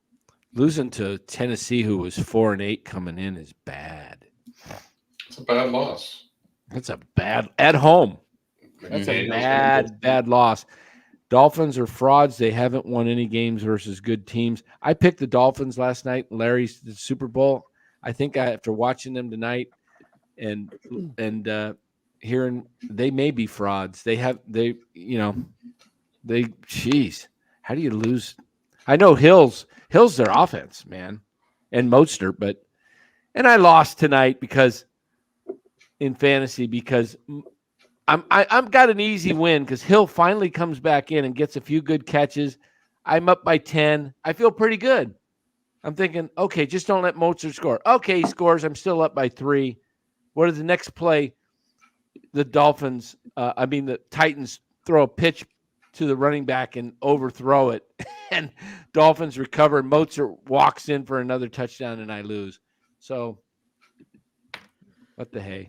At least I made the playoffs. I guess I was going to finish 3rd anyway because Will had a great game with he did points. Yeah, so I don't like Tua at all. I don't like him at all. I'm kind of bummed on my team. They're all hurt. I hope Hill and Jefferson play next week. Thought I was. Yeah, hadn't the Dolphins not beat a winning team so far this year? Isn't that still intact? I don't think they've beat a winning team this year. You know who I don't like more than Tua is I don't like Justin Herbert. That's another bad year for him. Yeah, he's got hurt twice this year. He's really inconsistent. And for a guy that's that tall, man, he gets a lot of balls batted down at the line of scrimmage because he throws like Phillip Rivers, like sidearm. Dude, you're 6'6". You should not be having – Purdy is like 5 inches shorter than you, and he doesn't have as many balls batted down. Mm-hmm. Like Justin Herbert is – I'm not going to say he's a bust. God, that guy has so much physical talent, but, man, he's got a shitty coach. And I don't like their offense in general. It just seems really stagnant and it's like, oh, throw and catch. There's no yak. It's just yeah. I mean, and the receivers and Eckler is horrible. I don't know if you guys saw that, but there was a stat where he was like breaking away and he was running like 16 miles an hour as his top speed. It's like his slowest time in like 8 years or something. He's washed. Keenan Allen is injured a lot. Mike Williams is injured. I mean, their offense, they always have the receivers at the beginning of the year and the offensive talent. But I mean, all right, you guys check your private messages, guys. Yep. All right. I saw that. Okay, so we want to get back to what Senior's comment here. It says the Giants hit 241 home runs. That was 101 at home, 141 on the road. That was a big year. I mean, they were all hitting. Yeah. So I don't know, guys. My feeling is this. We've said it here. Los said it. Get pitching, and then make trades to get some of your other. It's going players. to take a few years to get that done, though. It really is, because they're Well, you know what? they're in a hole right now. They might as well take the few years. Yeah, they Don't- might as well. Why is that a problem, right? They're not a big market team. I agree. And I I agree. don't know why they continue to just preach that, oh, we're a big market team. We always got to be in contention. What's the issue with falling back a couple years, developing your farm system, getting assets, and then being Because on the they keep- rise? I mean, because there's no they don't- problem with that. Ask Marty Lurie that question when he comes on. He's going to say, because the Giants don't do Yeah, that. the Giants don't do He that. always says that. Yeah, The he Giants does. don't believe in that. Larry Bear won't allow that. The Giants will not rebuild. They'll not. Well, I don't even know if Larry Bear's. I think he's. They neutered. will not throw out a young team and win 70, 75 games because they're afraid of losing attendance. When they were losing attendance because people are tired of the veterans. It would at least young be guys. exciting. Giants fans get excited over young guys. Exactly. Trust me. Yeah, Over the what history I've what seen they have this- to do is they have to come out with a philosophy and say, look, we have tried like crazy to get players. We have been at the top of the market. We've been in negotiations with Harper. We've been in with Judge. We've been in with Ohtani. People are there, but they're not coming, and we're not able to get these guys. And so we're going to pivot. We're going to pivot because we do not want to continue to tread water. You have to tell the fans what your vision is, your philosophy, and they will accept it if you tell them. But if you don't say anything and you just keep doing this mid stuff and you throw money at players that are average at best and you're giving them good money. I mean, we said it before, they got the highest outfield contractually dollar-wise in the National League West. Ridiculous. And they don't have anybody worth watching. So what does that tell you? They're throwing their money, they have money to give, but they're not spending it wisely. And that's what the article was by Dieter. Dieter, exactly. They will not overreach for superstars. They overreach and overpay average to mediocre players. Yes. And that's been their consistency. Conforto It's like and they Hendricks will not like go Dieter. all in on a superstar and surround him with talent. But then they miss out on him, and then they overreach and overpay the mediocre players, and then they wonder what went wrong. I mean, they just So what they need to do, going back to what I said, they need to come out and tell the fans, we've tried, we want to be competitive, we want to win, we're willing to spend money. We offered the highest amount to Aaron Judge. He wanted to go back to the Yankees when they matched. We were right in there with Ohtani with a very good offer. And, he wanted to be a Dodger, obviously. So what we're going to do is pivot, and we are going to develop the very best farm system in all of baseball. And we're going to focus in on our youngsters, and we will make trades here and there. But when it's prudent, if somebody wants to come play with us, but we're not going to go shop at the top of the market and continually get denied and upset our fan base. We're going to develop our own damn stars. Okay. Exactly. Then you know what they need to do? Cut ties. I don't care if you extended him. Cut ties with Farhan. Get someone in here who could actually do that job. Exactly. Be able to get that done. Because we've had 5 years of Farhan, and where have we gotten with this? That's the thing, though. It might not even be Farhan. It's probably the ownership. It's the ownership that probably doesn't allow him to rebuild. I mean, and that's that. I don't know if that's ever going to stop. That's the thing, because ownership might be here for however many years. I don't think. Yeah, you can't fire ownership, unfortunately. Yeah, I know. Well, the problem. I mean, your statement is correct, Dan. I mean, telling the fan base we're going to develop our own. The problem is the fan base is going to sit back and do this on draft day. Oh shit! You drafted a bunch of busts again. So you can have that philosophy, but if you keep making the wrong picks, then it's time to fire somebody. Then it's time to fire somebody. But eventually, someone's going to hit, and that's when you. Well, I would redo my entire system if guys aren't producing and getting guys to the major leagues in a timely manner. Okay, the guys that were drafted in Farhan's first draft, all those guys. I mean, Bishop got hurt. Okay, but there's nobody from that draft that has made it other than what? Cole Waits? Who made it from the 19 draft? Oh man, I don't If know. they haven't made it in 6 can't remember. years, cut them. Yep. Stop holding on to projects and guys that are always hurt and always not producing. Those are the tough decisions you have to make on your young talent. And then the ones that do have some potential and have shown it, like Ramos, like I still think Bart can be a good player, but give them a chance. Like you're holding on to the guys that are injured and you're keeping them in the organization, and the ones that do show talent, you're not giving them a chance. Those are two horrible philosophies, and that's one. It's the same thing in the minors, and it's the same thing in the big leagues. Cut Slater, cut Yaz. There's no reason to have these guys on the field. Yep, there's none. Yeah, re-signing them and bringing them back just sent a really bad message. D-Shot says owners don't care about winning S. Farhan allows the owners to break even or at least not lose money. And, you know, that he's a statement, master at that. That's what happens when you're 82 and 82 or 81 and 81 for however many years. You're just going to break even. You're 500. You're not good, but you're not bad. And I think if the fans just continue to show a little bit of like just I don't know, but the fans have to push back on this philosophy. You got to do something, because just us talking about it here isn't going to do anything. You got to do something to actually show ownership that 81 isn't okay. This is why I would, change the philosophy, because you're going to go spend a bunch of money. You're going to either trade away the wrong prospects to get players, or you're going to block those players because you've already blocked them with Haniger and Conforto and Yaz and Slater. They blocked all their outfielders from coming up. So we don't know what Ramos really can do. We have no clue, because you'd play a guy like Slater, play a guy like Slater, who's in his early 30s, who's, has a ceiling. He has a lower, his floor is not as.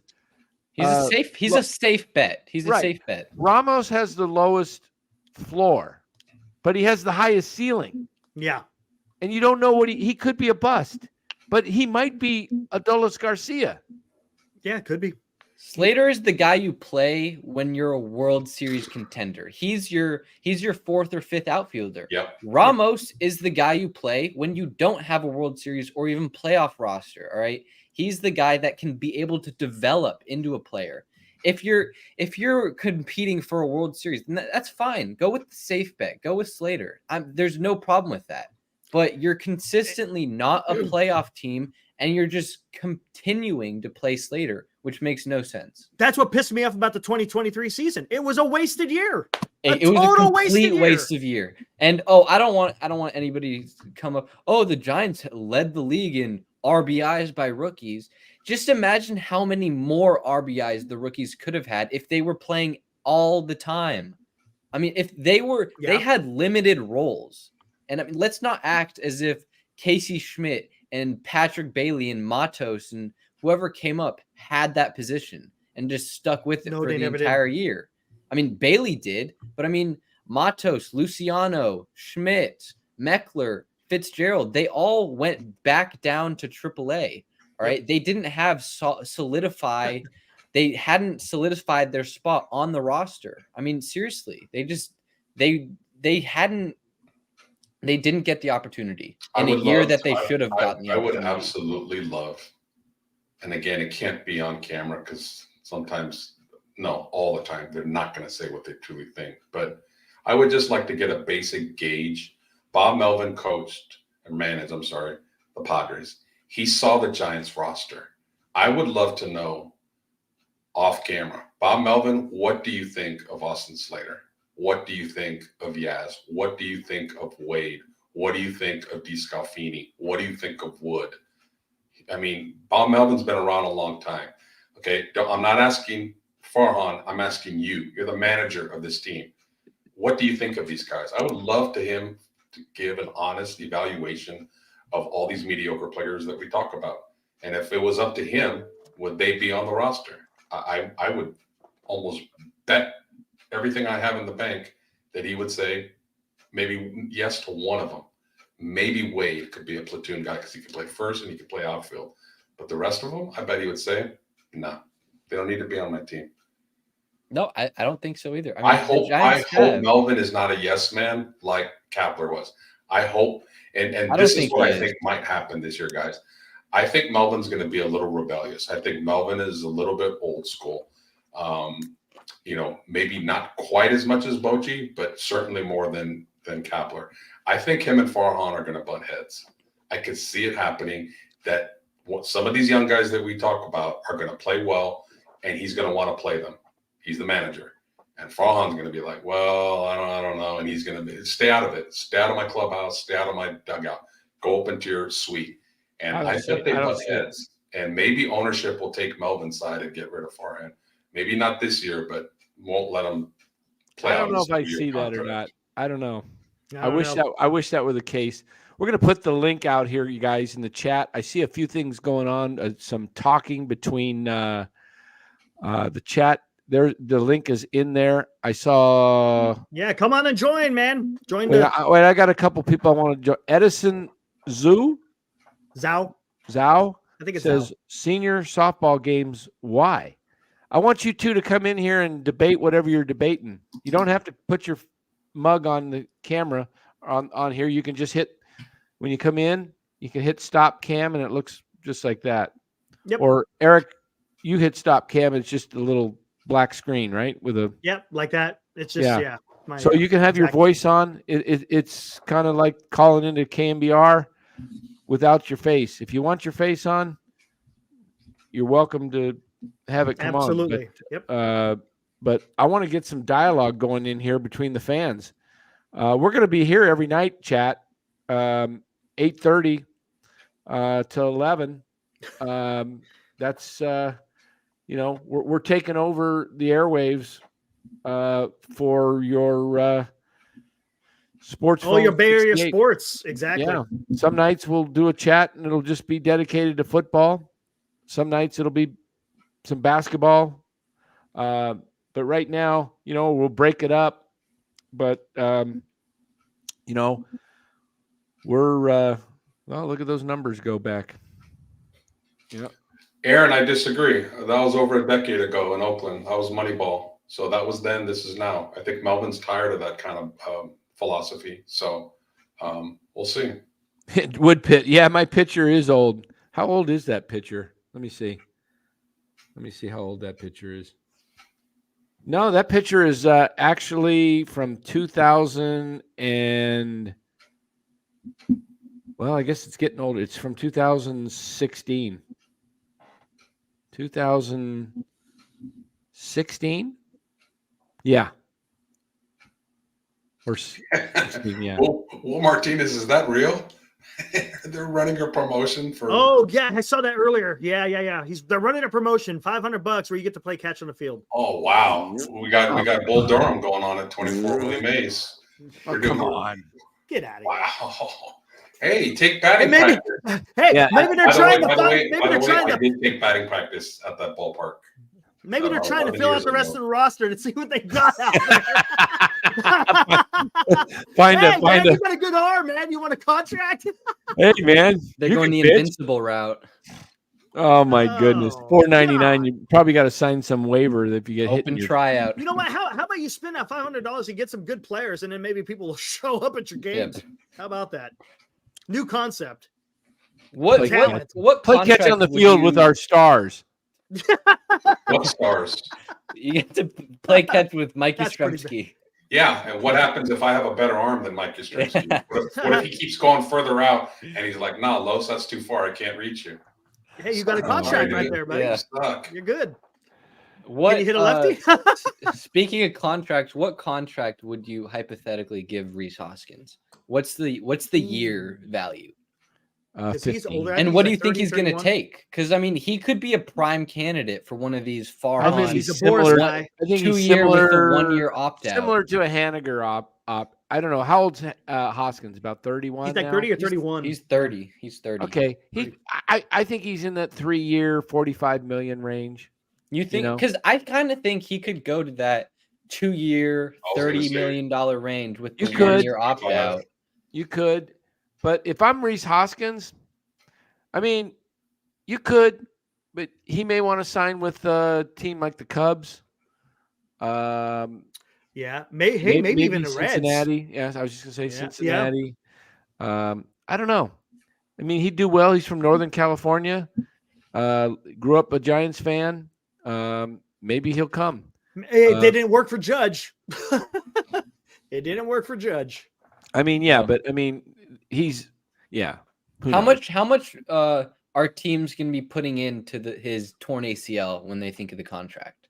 Because I mean, with the way ACL recoveries have come, it's not different. Really. I mean, you can be fully recovered in like 9 months. So I don't know. I don't really know if that's going to be an issue. It's not going to be a deterrent. I don't think it's going to be an issue at all. I mean, I like Bryce Eldridge in the farm. I think he's projected to be the first baseman. So I mean, he could come up in what 3-4 years. Back in the day, you would never give a contract, especially a big contract, to a person coming off of a big injury. You wouldn't, but those days are gone. Like Klay Thompson got that money. Kevin Durant got big money to sit out a whole year. Ohtani just got big money, and he can't pitch for 1 year, maybe longer. So injuries, no problem.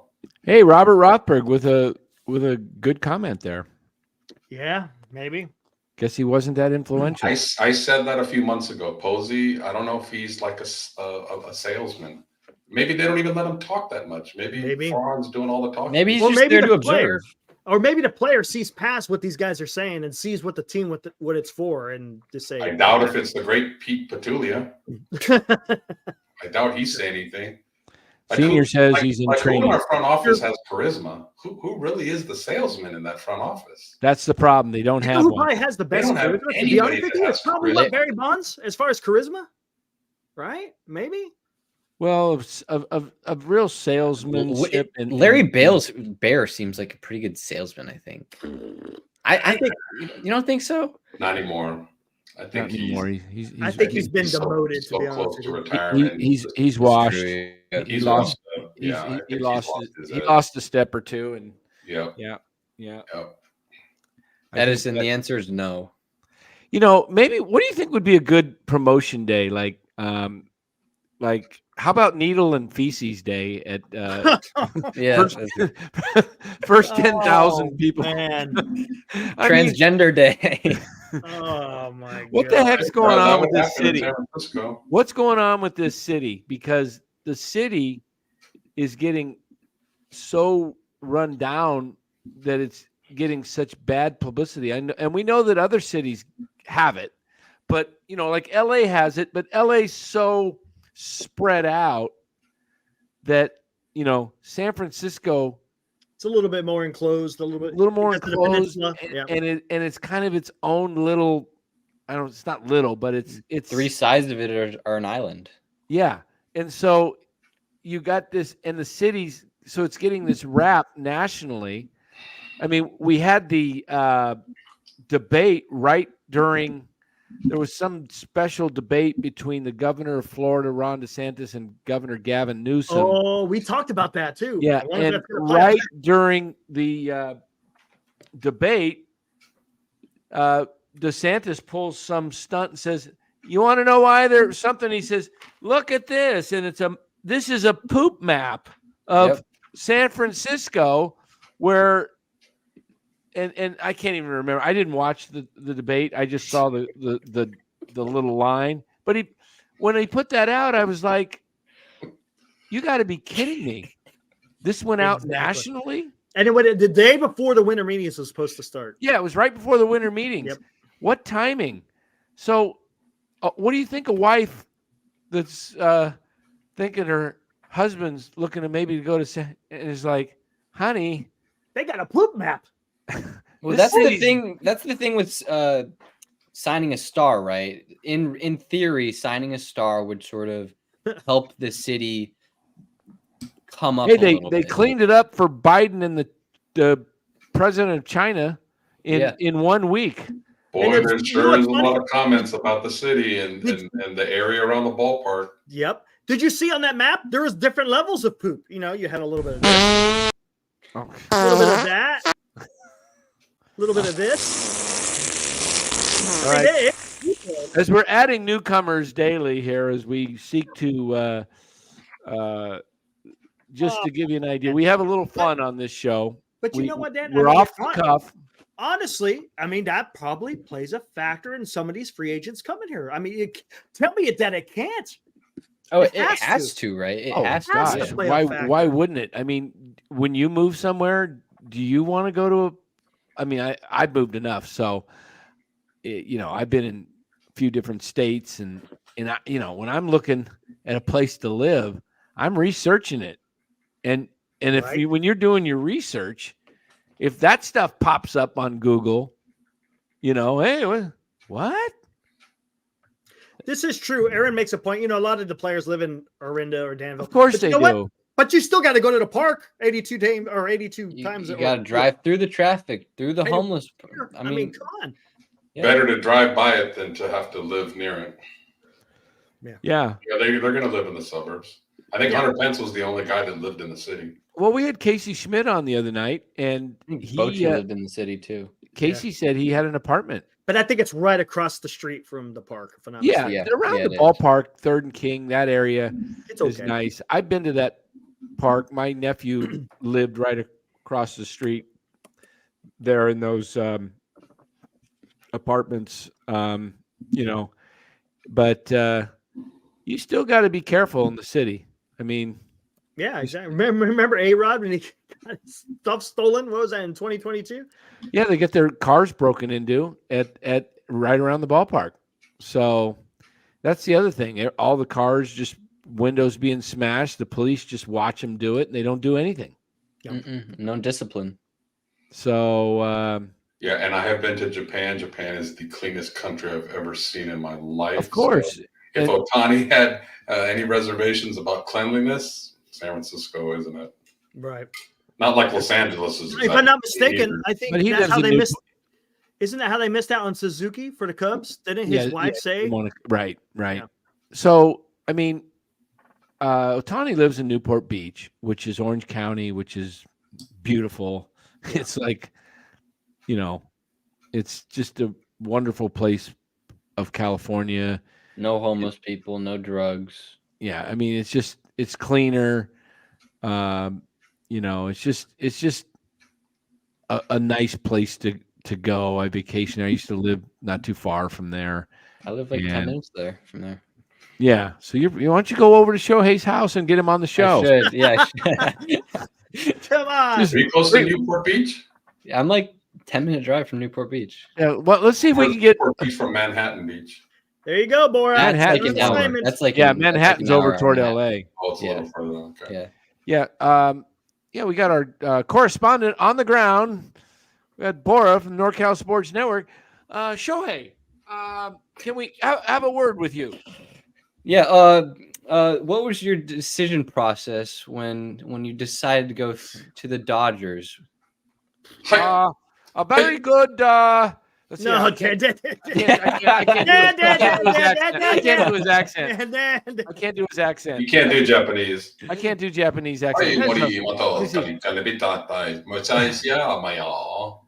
See, That's what you're he would just say, That means I don't like San good, Francisco.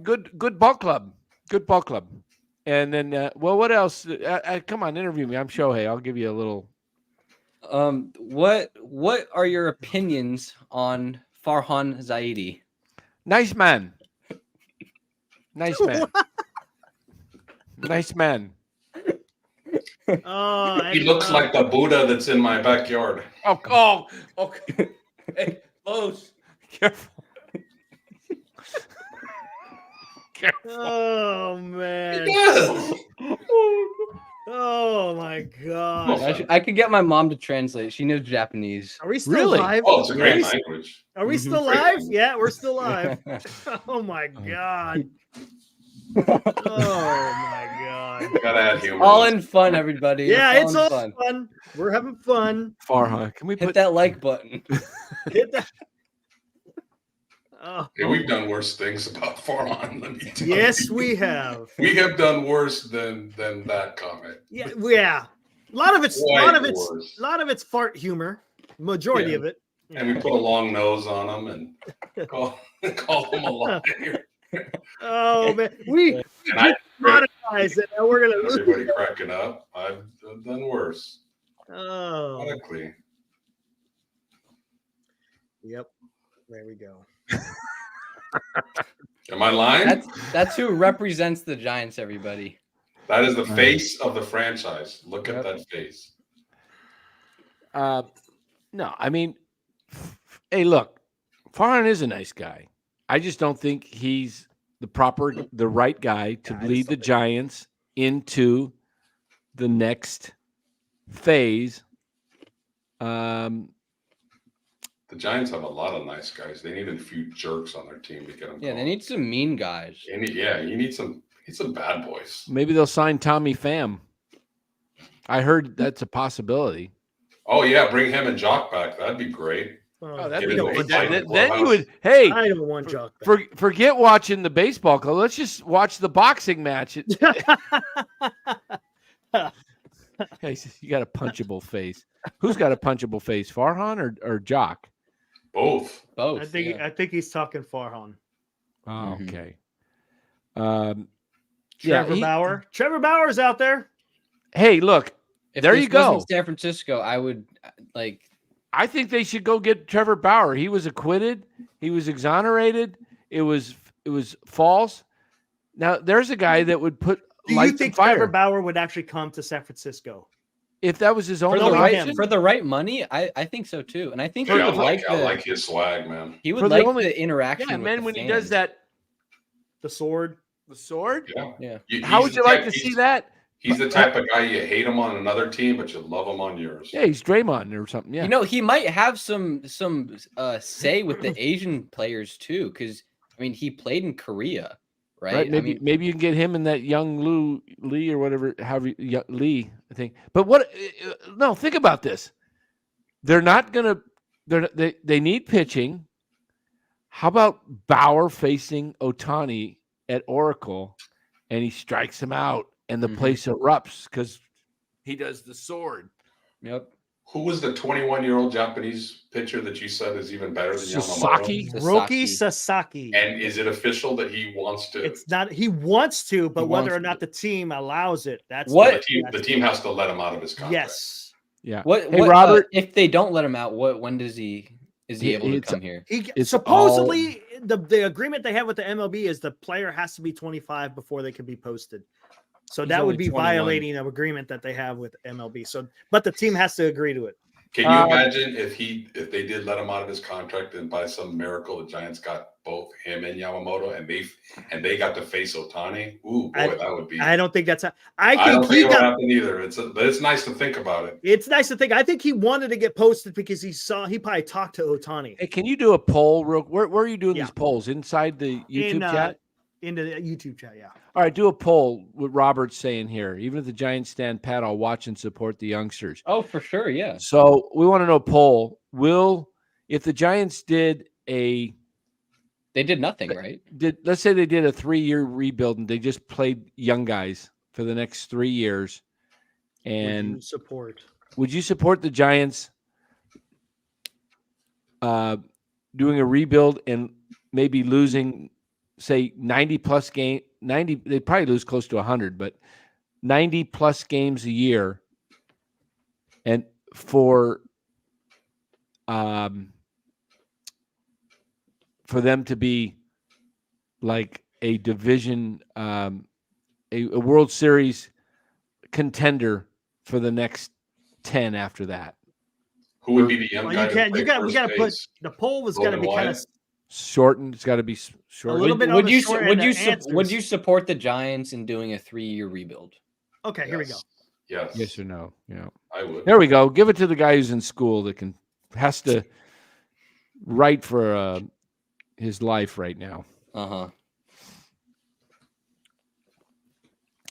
want to see that poll because I think that's the answer. I think Giants fans would, if they knew that was the direction the club was going. That's the thing. It starts with Farhan, right? You can't just be like, oh, we want to sign Ohtani. We want to sign all these stars and then do nothing and just play your rookies, because then that would be a disappointment. if you just say, you know what, we're going to stand pat and we're going to we want to develop our young kids, people would be excited and people wouldn't have their expectations crushed because The time to do this giving them like anything. automatically you're going to lose because you play young guys. Let me give all of you a history lesson. The 1985 Giants lost 100 games with veterans. They went to youngsters the next year and they had a hell of a season.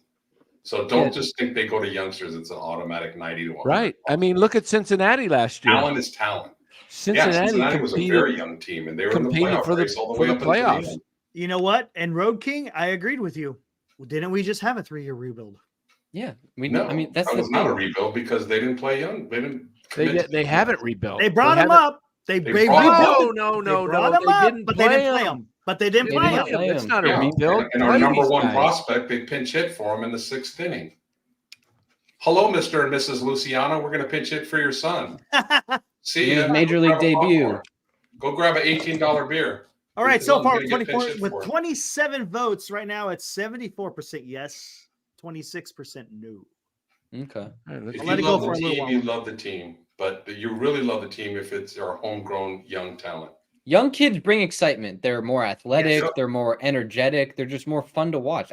There shouldn't be. I mean, I would rather watch a 90 loss team I would rather watch a 120 loss team full of kids than watch a 90 loss team full of like old, pathetic veterans. I mean, seriously, I would want to watch the excitement.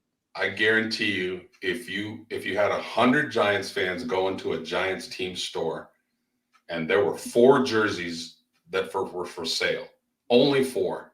It was Luciano, Bailey, Yaz, and Slater. What about I Webb? guarantee you 98 of those jerseys would be Luciano and Bailey. There would be 2 idiots that would get Yaz and Slater. Oh, I see what you're doing. Yeah. You're going to back a player that is homegrown and you know is going to be with the team at least for 3 or 4 years, you would think, than just another journeyman that's another ship passing in the night.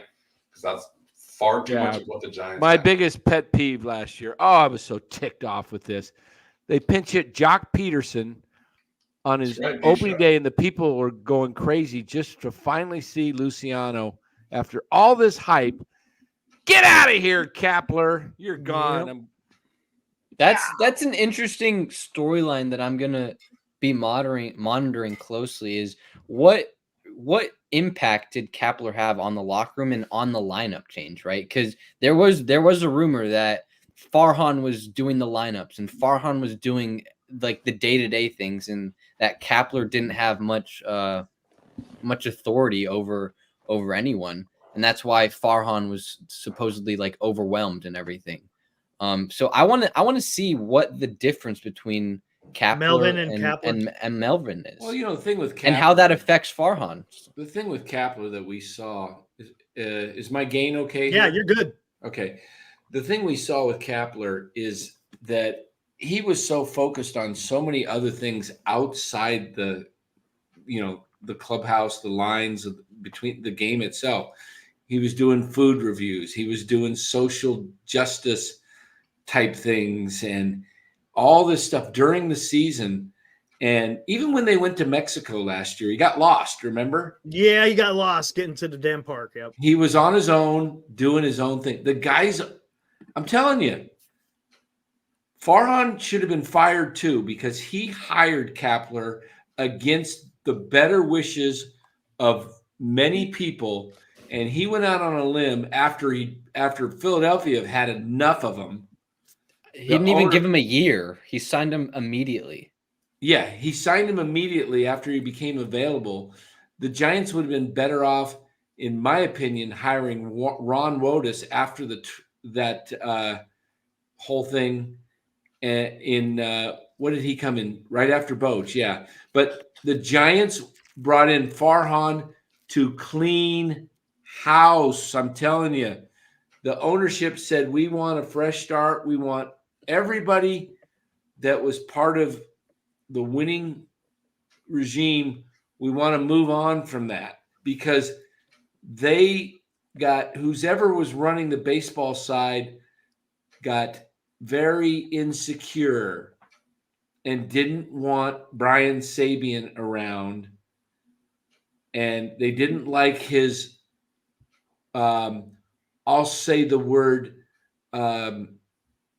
what's the word I'm looking for when somebody's not abrupt, but they're direct. What's the word? There's a word. Blunt. Blunt, direct. There's another word that I'm thinking. I use it all the time, and it's not coming to me. But they didn't like that in someone else that way. They wanted more yes men. They wanted to run. What the Giants decided to do is they got their 3 World Series titles, and they wanted to start becoming really profitable off of it. Without and act like they were still trying to be competitive. So they brought Farhan in because he's a guy that can, find these little, deals on the side and look like he's doing all this stuff.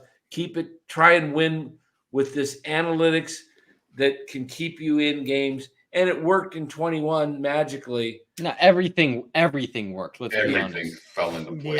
Everything that could have went right went right. Yeah. So that's exactly what the Giants have done. They moved on from gosh, I wish I could remember that word. Anyway, it'll come to me. But that's the type of personality they wanted to move on from. And so they don't have any movers or shakers in this organization. And it shows. They are what I describe as a rudderless ship. There's no direction. Nobody knows where we're going. You ask Farhan. You ask Farhan this. I wish I could play these because he said, when asked the question last year, when he was on a 1-year deal, right after they fired Gabe, are you worried about getting free agents here? Being on a 1-year deal? And he says, not at all. This is a great city, a storied franchise, a beautiful ballpark. People love to come to San Francisco and put the Giants uniform on. And then prior to that, when he didn't get free agents, he said it's very tough because we got a lot of things against us because people don't care for the city and a lot of the things going on in the city. He uses whenever Monte, right? Who asked that? I'm not sure who asked it, maybe, but he asked. He does things. Let me get my gain down here. Get a little closer. He does things that are to the moment. He says what he needs to say. He also said last year that in one of his meetings with the press, you probably want to expect more of a year in 24 like 23. And now he's coming out and saying, we're shopping at the top of the market. Which is it? You can't have both. But that's what, and nobody calls him on it. Nobody says, well, wait a minute, Farhan, you said that free agents don't want to come here. And that's why you're now shopping for guys. You want to get local guys. And that's why you went after Haniger and, you brought in Piscotty as a free agent, a non-roster invite. And you thought, well, if we get some of these young guys that are from the Bay Area or the Sacramento area that want to play here, we'll get those type of guys. And yet then you come out and say, oh, there's no restrictions. People love to come to San Francisco and put this uniform on. I'm telling you, if you put a montage together of his comments and you would have one saying, then you'd have the next one be the exact opposite. You could show that this guy is completely has no clue what direction to take this club. And I really think, and I've seen it over and over in my life, guys that get promoted too quickly and they get in a position that they are over their heads in, they talk a great game and they look like they're really busy. And if you walk by their office, they're sitting down, on their keyboard, looking like they're working. And then you walk away and they're sitting there going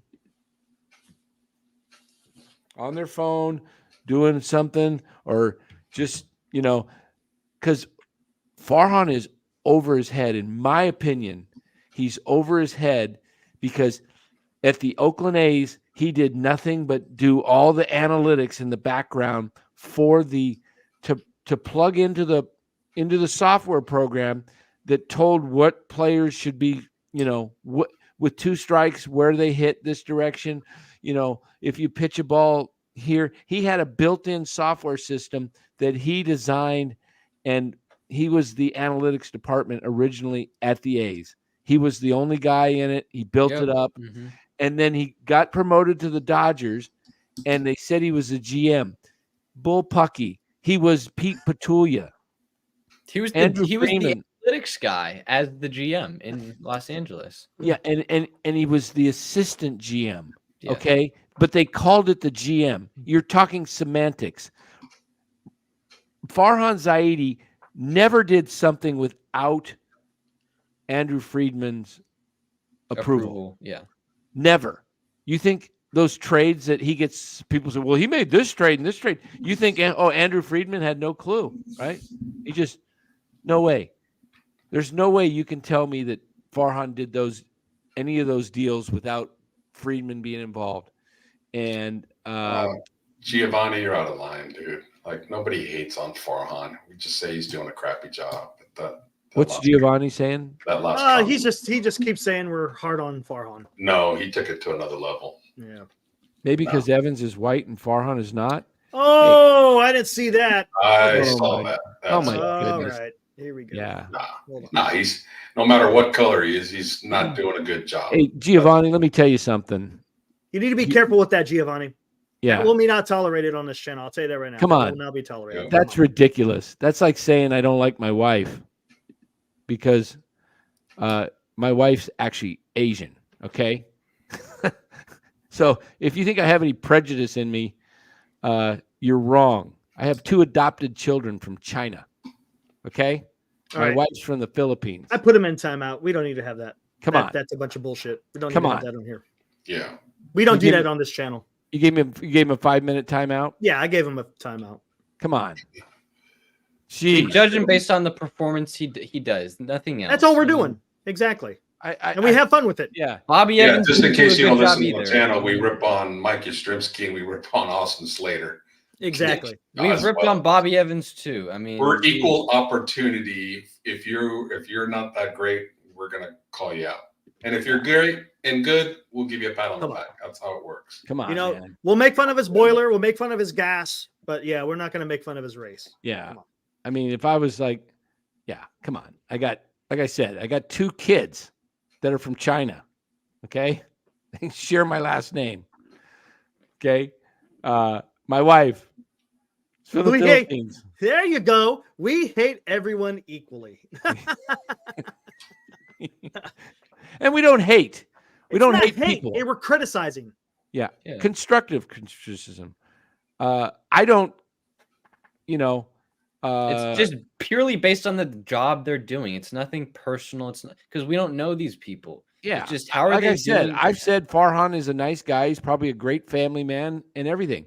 Doesn't mean he's cut out to run the San Francisco Giants and make them a top 5 franchise. Oh my God, to have Farhan on this channel for an interview. He would never. God, that would be so interesting. No. Now, here's a good question from Robert. Oops. Let me hit the. Ooh, the questions. Dan, why blame Farhan if players are reluctant to sign? He's offering lucrative contracts. And Because the way he constructed this roster from the beginning. Yeah, the roster is flawed, Robert, because he's got the highest paid outfield in the National League West because he's desperate. He said he was brought in to rebuild the farm system. I understand some guys weren't ready, but you're blocking them now by signing guys that are potentially ready. We think Matos is, Does he need more seasoning? Yeah, he's at the point where he can get that seasoning at the major league level, though. Not every player is just going to come up and be this all-star type player Exactly. in their first year. It's going to take time. It's very rare to get people like Ellie De La Cruz or even Josh Young or Acuna Evan Carter, or Tatis. you name it. Tatis, right? Exactly. Yeah, and how do we know he's offering actually We don't lucrative know. contracts? Right. And the other thing is you can have the highest contract. You can be equal, but how's the presentation? And you know what, Robert? Let me give you the best explanation for this. It just hit me. Players could come here for the money, but they're on a team that has a philosophy of platooning That's everybody. bingo. And why do you think Ross Stripling was so irritated last year with management? Because he didn't know his role. And that's a pitching staff, which is your strong suit for this team. Sean Manaea, said, gosh, I could come back, but I think Manaea gets probably a 2-year deal, about $30 million somewhere. He's probably going to get close with this weak pitching right now. There's not a lot out there. He pitched well down the stretch. Yeah, and you know what? He's not going to be quote unquote platooned as a pitcher. He'll be a starter. And that's another reason players don't want to come here. Yes, they get the flexibility. It's not Alex Wood. Alex Wood leaf. kind of made some comments about how he was being used. So word gets around, man. Word gets around. And those are veterans that have been in the league for a long time. They know how the league works, and they have connections to other players and other teams and other agents. And so that's another reason players aren't coming here. So they talk. Exactly. And here's another thing. Piggyback on this. That's why Japanese players aren't coming here. We struck out Ohtani twice. We struck out on Kodai Senga. We struck out on Seiya Suzuki. They're probably all talking. I'm sure they are.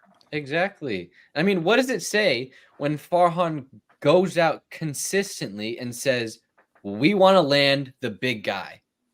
You have no leverage whatsoever because everybody in the world knows you're going to go after these guys. There's no secrecy. All right. Everybody knows what you're going to do. You have no leverage whatsoever. And that just plays a role in how he does things and how he does business. Yep. Well, they re-signed him and they believe in him. So, they didn't learn. There's nothing more frustrating than not admitting to a mistake and cutting it early, but to continue to do something that is not working. There's nothing more frustrating than that. Right. Whether it's in the front office or a manager that runs out the same player that's struggling, or keeping a guy that's hot on the bench. I don't care what sport it is. There's nothing more frustrating for a fan base than those poor decisions. And that's where the Giants are where they are right now. Just a lot of poor decisions. Absolutely. I wonder what Farhan's role in analytics is, because early out when he was with the A's, right? You just said it, Dan. He was the one guy in his analytics department. He founded his analytics department, right? He was the one guy. Now every team has an analytics department with a group of There's guys. No more advantage. Right? There's no more advantage. But what I want to wonder is how much time is Farhan putting into analytics rather than doing his role as a GM? And does that take away from the role that he's supposed to be doing? Because he's not the analytics guy anymore. They have their own department. He's the GM of the Giants. He's president of baseball ops. He's the president of baseball ops. He oversees all of the operations. He oversees side of everything. His job is to get a good roster in order for the manager to be able to do things with that roster. All right. His job isn't to do everything in the organization: analytics, management, lineup setting, player development. To an extent it is, but his main job is to get a well-rounded roster. I talked to Ryan Spielberg today. Will, I was on MLB Network, radio network, talking to Ryan. This is exactly what's going on. They are worried. Players are worried about being platooned. Look, these are ex-players that played the game. They're talking. Everybody's talking about the Giants. I heard Steve Phillips this morning chuckle, and he said he chuckled, and then he says, I really feel bad for the San Francisco Giants fans and Farhan. He says they can't get anybody to take their money. Mhm. This is a I've been saying difficult. this. I think it goes beyond money. Of course for it sure. does. Of course, Of course it does. It's a philosophy. Yes. And look, this is what I said last week. Here's the philosophy of Farhan. This is Farhan Economics 101 right here. He'd rather have two guys making 22 million combined that are average, like the 4-5 slots of your rotation, than have a number one ace making the same money. This is just dumbfounding. This is ludicrous. You could have had Gosman, but you didn't want to pay him for 5 years. Now, how's that contract look, Farhan? Gosman's going to be going into year 3 at Toronto. He loves Toronto. He came out today, and because people were talking about the city, and he defended the city and said it's a beautiful place to live. And Toronto is, I'm telling you, Toronto is just a step away or two from being a World Series winner. And one of those steps is going to be Cody Bellinger. And I believe if they go out and land a starting pitcher along with Bellinger, you put that lineup out there with Bichette and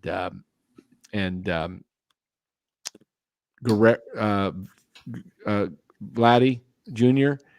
and Bellinger and They should Springer. be going hard after Yamamoto And to Springer. go along with Gosman. Here's another reason why they need to go after Yamamoto, because Who the The the Giants.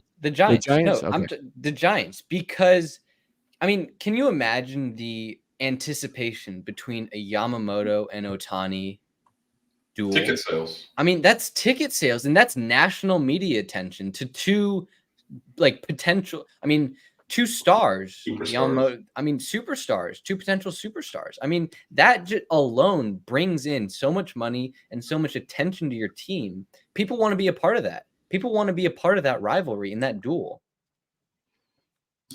Yeah, I mean, it's yeah. Will says exactly. He listens to MLB radio. You listen to on channel 89, Will? XM radio? That's where I listen to it. But you can tell Bowden, Duquette, and Steve Phillips, all former GMs, do not take Farhan. Exactly. You could hear it. There's a chuckle. Even Jim O'Dowd from Colorado, when they talk Giants and Farhan, there's a chuckle of like, I'm telling you, man, the Giants put a guy that in the position that is more of an engineer type, okay, amongst a group of salesmen. Do you know salesmen and engineers are like oil and water? They do not mix. No, they do not.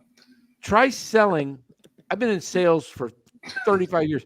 Try Engineers selling are so an analytical. engineer. Oh, I'm telling you, I walk in and I find out the dude's an engineer. I'm just like, okay, this is going to be quick. I'm going to just like present him with facts and say, get back to me when you're ready. Because I'm not selling that guy, wasting my time.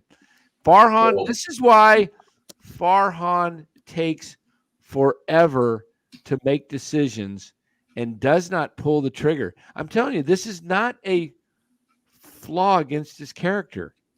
It's not his fault. He cannot change who he is. His personality. That's like asking me to sit and, have like, do some structured, like have this, I don't know. I'm trying to come up with an example that would, but I'm not a guy that likes to, I like things organized, but it's not my strength. My strength is in getting things done, getting people. You got to play to your strengths. You can't play to your weaknesses. Farhan's strength is analytics. He's detailed. I'm telling you, Farhan's the type of guy, and we got 138 in the chat. Engineers, anybody an engineer in the chat, let me know. Just say, hey, I'm an engineer, and I guarantee you, if you're an engineer, you have an Excel spreadsheet of every penny you spend. well, Guarantee it. Just think last week down at the winter meetings that the two people that spoke on behalf of the Giants on MLB Network were Farhan and Pete Petulia. And they couldn't have embarrassed like Giants fans practically anymore with what they said. If you go back and hear those interviews, you're like, those guys are representing our team. And I've met Pete Petulia. Okay. Pete Petulia is a very nice guy. Nice guy. That's the same word I keep hearing all the time. And I talk to him. He's very soft spoken. Yeah. He does not strike me as a deal maker. Yeah. I'm not going to say nice people. That's what I say. I don't have anything bad. D-Shot's an engineer. Do you have a spreadsheet, an Excel spreadsheet? Like, I mean, I'm serious. Engineers don't make quick decisions. They think them through. They analyze them. They don't make rash decisions either. Like nothing Correa, is rash. Like Mitch Haniger. I mean, oh, you should see them dealing with a mortgage and buying a house. I've had my share of them.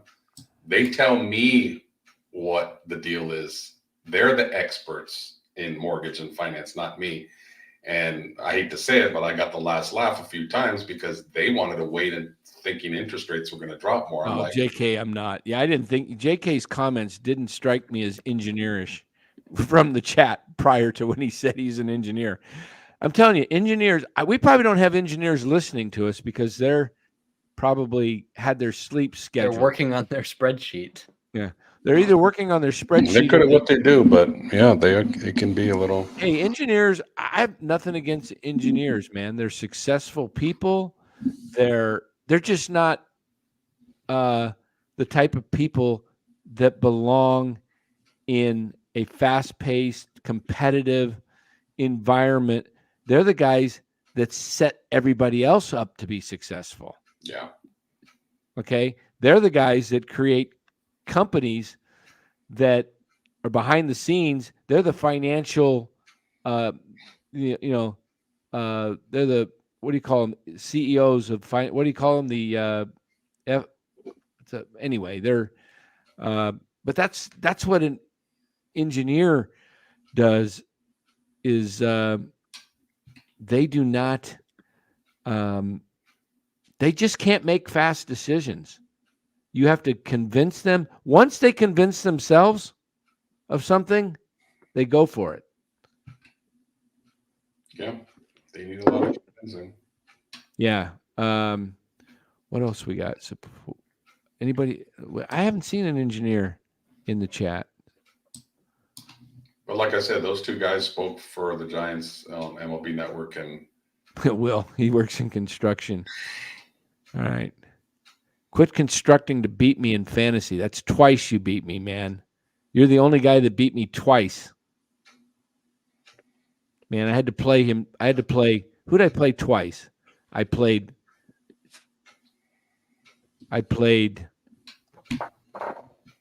in our league. Twice. Played you twice.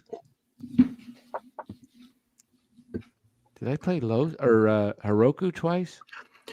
I can't remember. Real quick, let me address this. Giovanni says at 31 minutes, well, actually, it's not. I think it was an hour and 31 minutes, maybe. No, it's even before that. Lowe compared Farhan to a Buddha in his backyard, and you all laughed.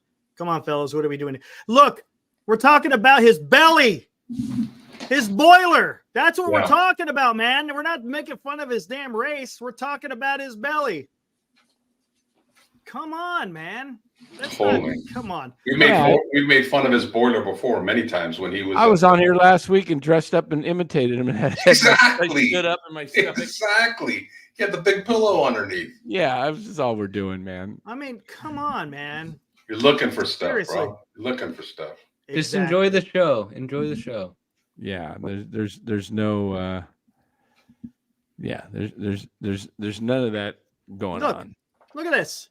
Look at the boiler. That's what we're talking about. The boiler. Come on, man. Look at this. Look what I made for his birthday, even celebrating his birthday. What are we talking about here? Let's move. Yeah. Look at that. The boiler. It's about the boiler, not about his race.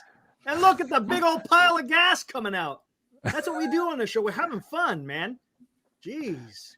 Goodness gracious, man. Yeah, we make fun of a lot of people outside of Forehand, trust me. Going back to baseball, give me your guys' predictions of when the Giants are going to sign somebody. Is it going to be in the next week, next month? A main player or anybody? Just anybody. Like, when's something going to happen? Who knows? Robert Rothberg says it's 216 where he's at in the East Coast. I think are you in New York, Robert? Yeah, I think yeah. Jersey, right? Jersey. Anything positive for next year with the Giants? Not well. I'll give you some positives. Kids. Webb coming back as second in Cy Young race. What do we get to see next year with Bailey? Full year of Bailey. What do we get to see with Marco Luciano? That should be pretty exciting. Casey I'm excited Schmidt. for Bob Melvin. Melvin. I'm excited for some potential.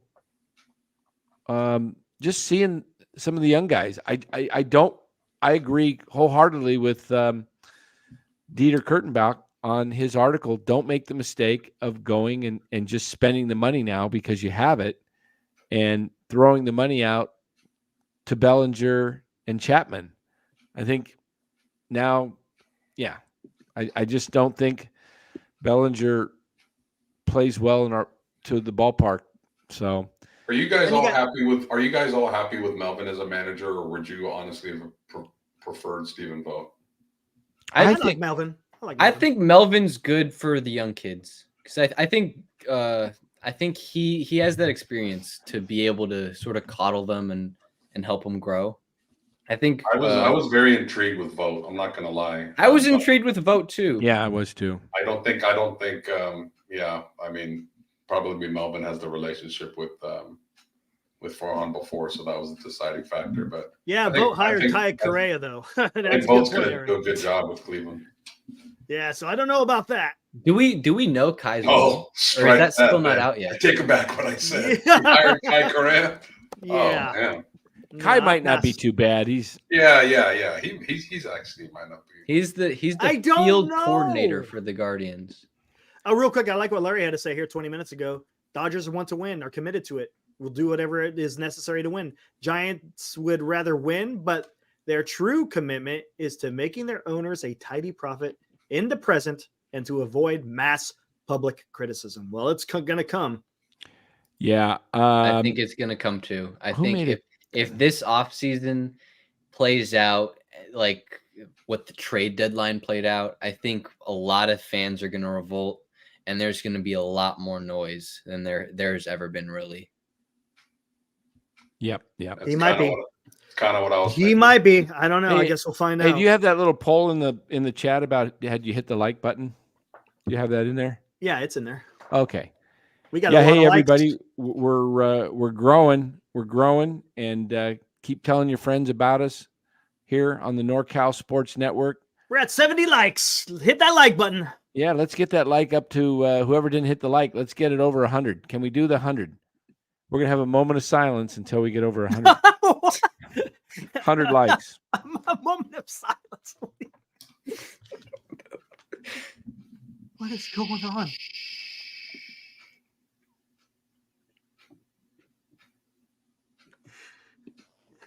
Where are we at now? Oh, we just lost 40 likes. Yeah, we probably 76. Where were we before? 70. All right, 100. Come on, everybody who hasn't hit that like button, even if you don't like it, just for the heck of it. Just want to see how much pull I have. Come on. 79. Moment of silence here, everybody. Everybody, bow their heads.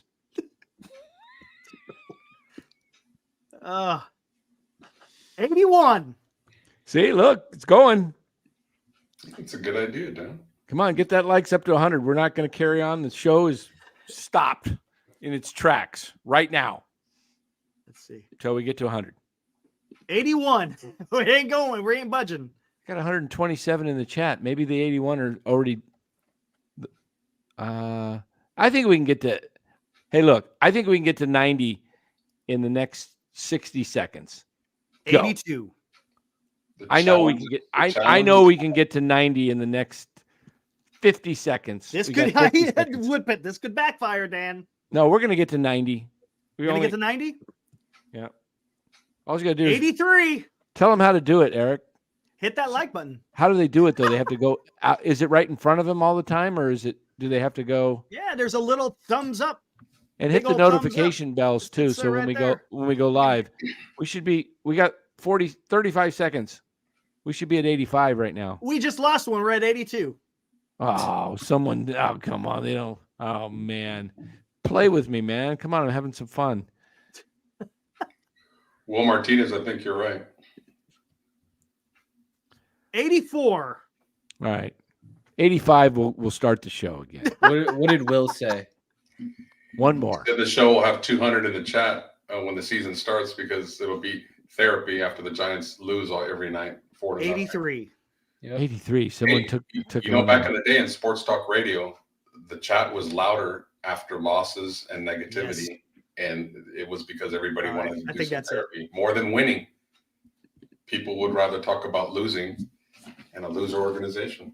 Yeah, I mean, Elijah, you bring up a good point. Why would the Giants sign Matt Chapman? His projected contract is 150 plus. Yeah, I mean, it really makes no sense why an organization who had a good defense at third base would want to sign Chapman, who's getting old, who's in regression, to $150 plus million. It really makes no sense. And that's not even the position you're most needed to sign. I mean, it's really not. You need outfielders. Why did they give DeScalfini Scotty 3 years and $45 million? Why? Why did they give Wood an extension? 86. All right. 86. Okay. I'm back. Why did they re-sign Slater? Why did they re-sign Yaz? Those are the answers to your question. There you go. Hey, can we do another poll? Another poll. Will the Giants, I saw this from Senior, will the Giants win 75 games next year? What's over under? How about I just put how many Under. games do they win? I'll put 75, 80, 85, 90. How about that? Or just do two options, over or under 75 wins. Over under. Okay, I'll do an over under. As is right now, under. As is right now. Yeah, absolutely. How many did they win last year? 79? Yeah. 79 and 83. Don't pick them to win the division again, boy. I don't remember that. I don't remember that ever happening. Actually, I don't. We got proof, man. We could pull that up. I think it's under. Yeah, I'm gonna say under. I think Colorado's gonna. I think there's a good chance that they finish fifth. I think there's a great chance that they finish in last. There we go. Started the poll. Yeah. Do your Giant predictions for the record. What's so funny? What are you laughing at? Go take a look. Where's the poll? If you go into the live, you go into the live? Yeah, Senior's got it right here. I don't know. Here, I'll fix it. Oh, there it is. Oh, under or under? Oh gosh, Giants over under 75. Make the top over. Hey, under lock or under one. Here, let me do this again.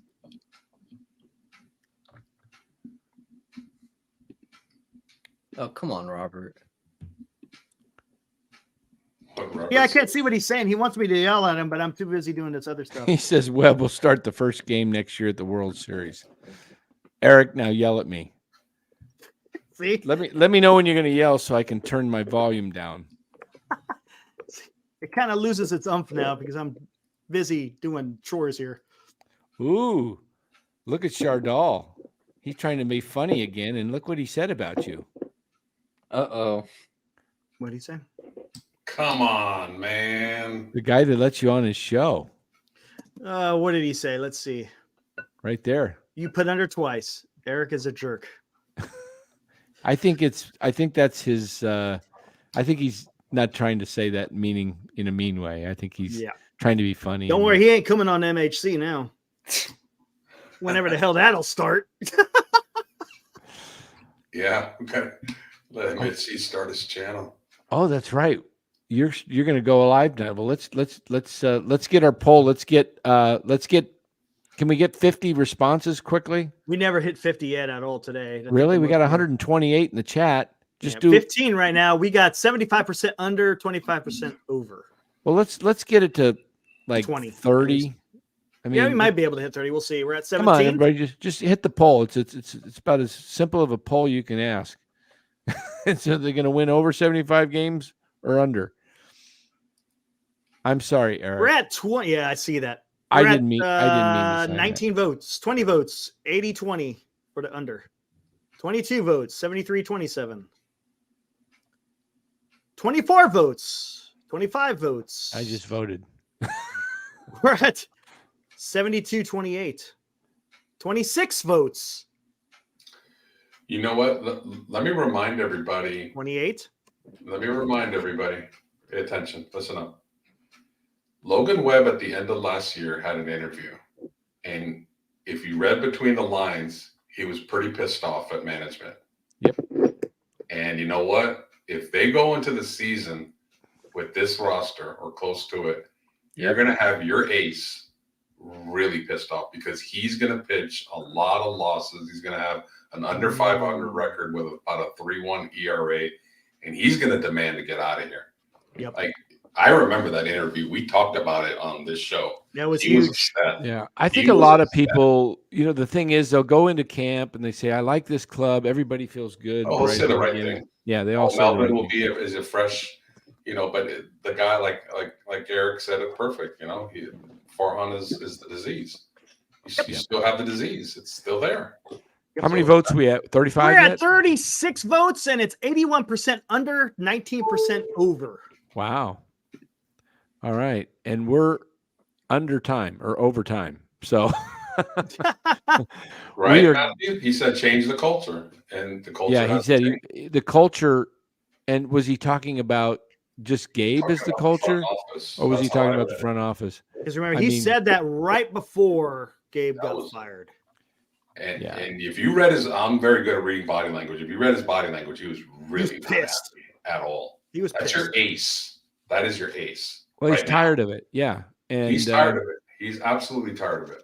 I mean, look, this is why most regimes, when they have this, and I'm going to use an analogy here, back with the Niners.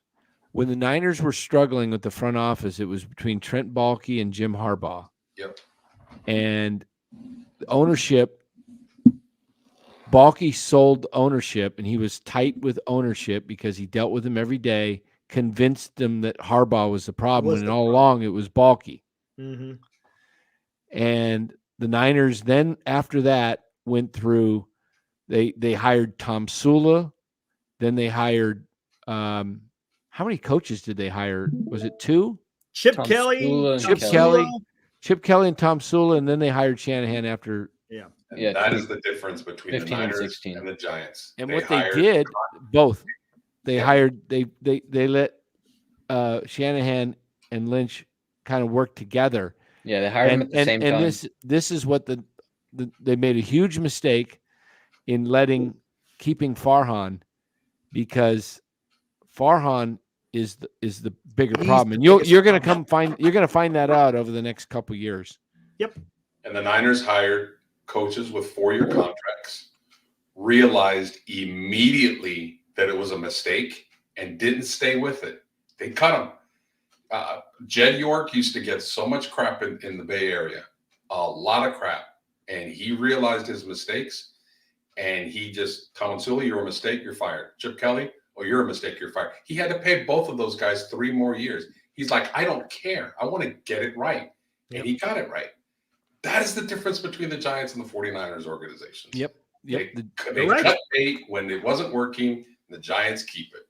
Why? Because of the overwhelming desire to win. Because, and you got the wrong guys running the Giants. There's no one person. Like right now, it's Jed York runs the team, and he's wants to win, and he's given carte He has blanche that pretty much. desire. He has the desire to win. Giants Right. ownership doesn't have the desire. No, because to win. they already won, and they're older now. And I'm telling you, I know what that's like. I've been complacent. Is that the word? Yeah, I have been extremely successful in my career, but I'm 62 now, and I don't have the same drive that I did at 40. I just don't. It's Hey, SF Giants Media, get it right. It's Los. It's not Low. LO is a loan officer, which I am, but my nickname is Los. Get it right. Add the S to it. Continue. So yeah, I don't have the same desire. Do I still have competitive desire to do well? Yeah, absolutely.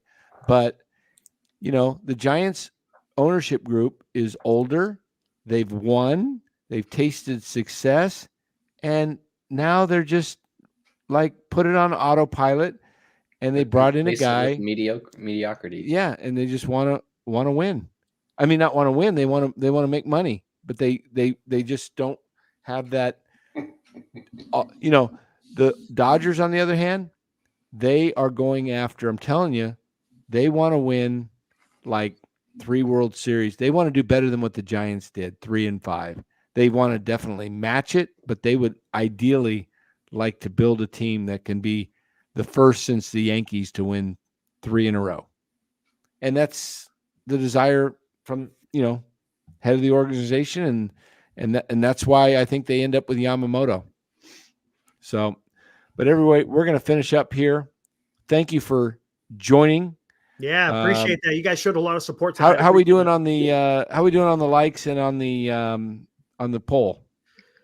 Did I already kill the poll? Hold on, let me see. I thought I killed the poll already. Yeah, I think wasn't it like 80? Yeah, it was 80%, 81%, and what was it, 21, right?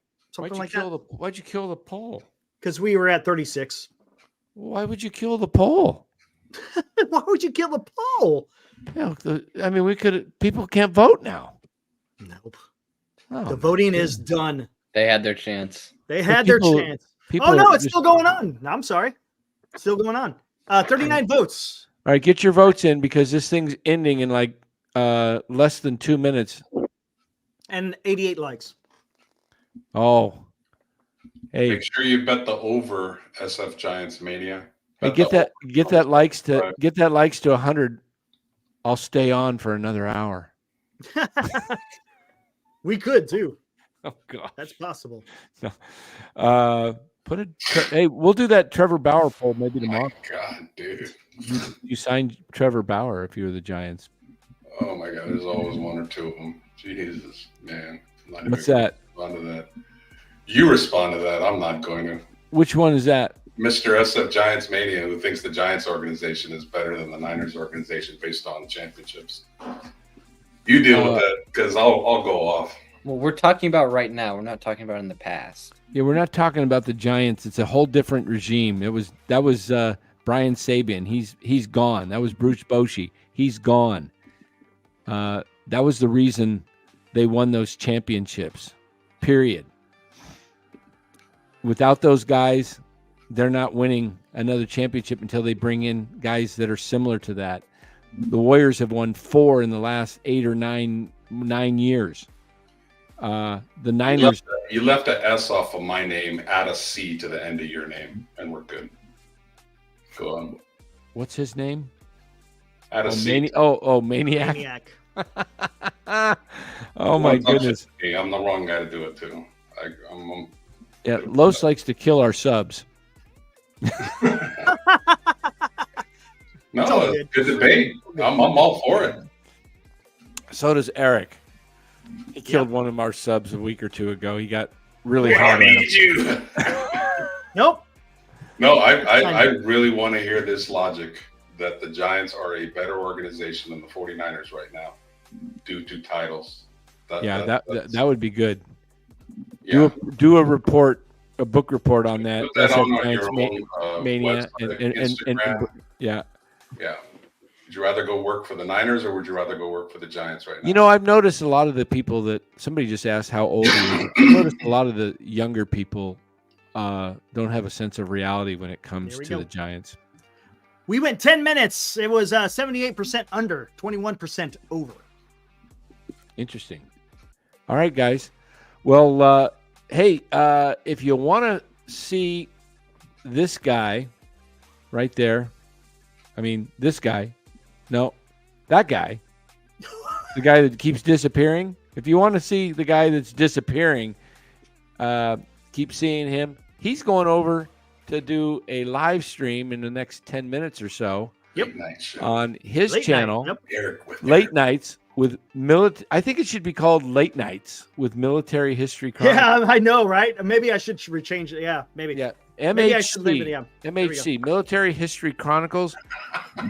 It's not about sports. Nope. It's about military history and current events. Yep. Nice, Like- Grand Admiral. What's that? I'd rather work at the Santa Cruz Warriors than the Giants. Who There said you that? go. Grand Admiral, rather. Oh, Yeah, okay. I think SF Giants Mania is probably under 30 years old. That's okay. Yeah. Okay. It's all right. You're loyal to the Giants. I get it.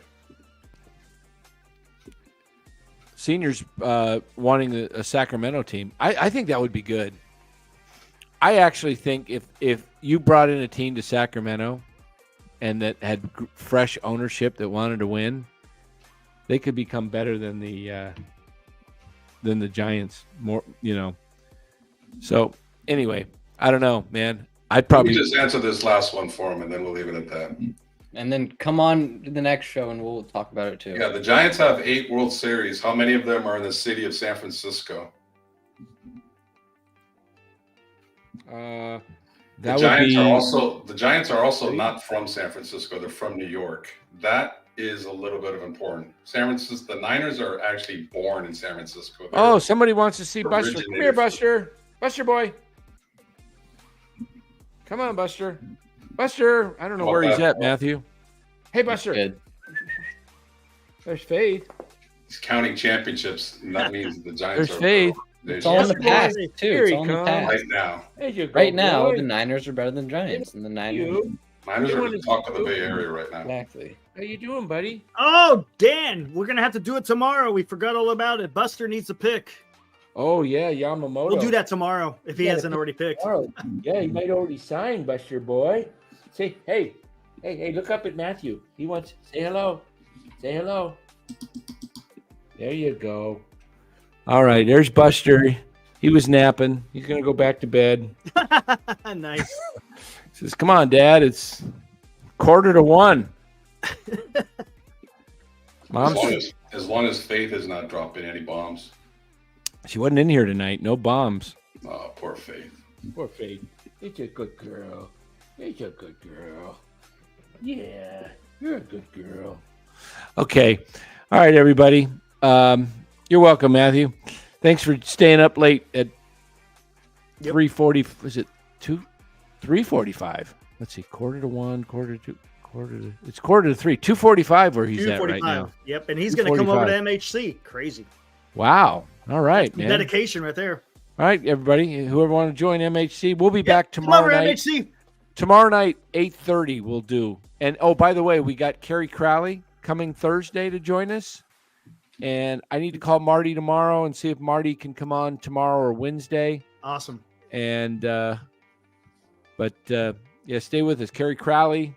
Wasn't he with the Mercury? He was with KMBR, then he was with the Yeah, Merc. it's KMBR, yeah. So sharp guy, knows his stuff. We'll talk some Giants baseball with him. Absolutely. All right, everybody. Have a good night. Thanks for joining. We'll see you tomorrow night. Eric, if you want to go see Eric, he will continue over there at Military History Chronicles on YouTube. What's the topic tonight, Eric? It's just gonna be general. We're gonna hit a whole bunch of. There's a bunch of stuff going on in the Red Sea as usual. Okay. Yeah, if you guys are up, go on over. Yeah. All right, guys. absolutely.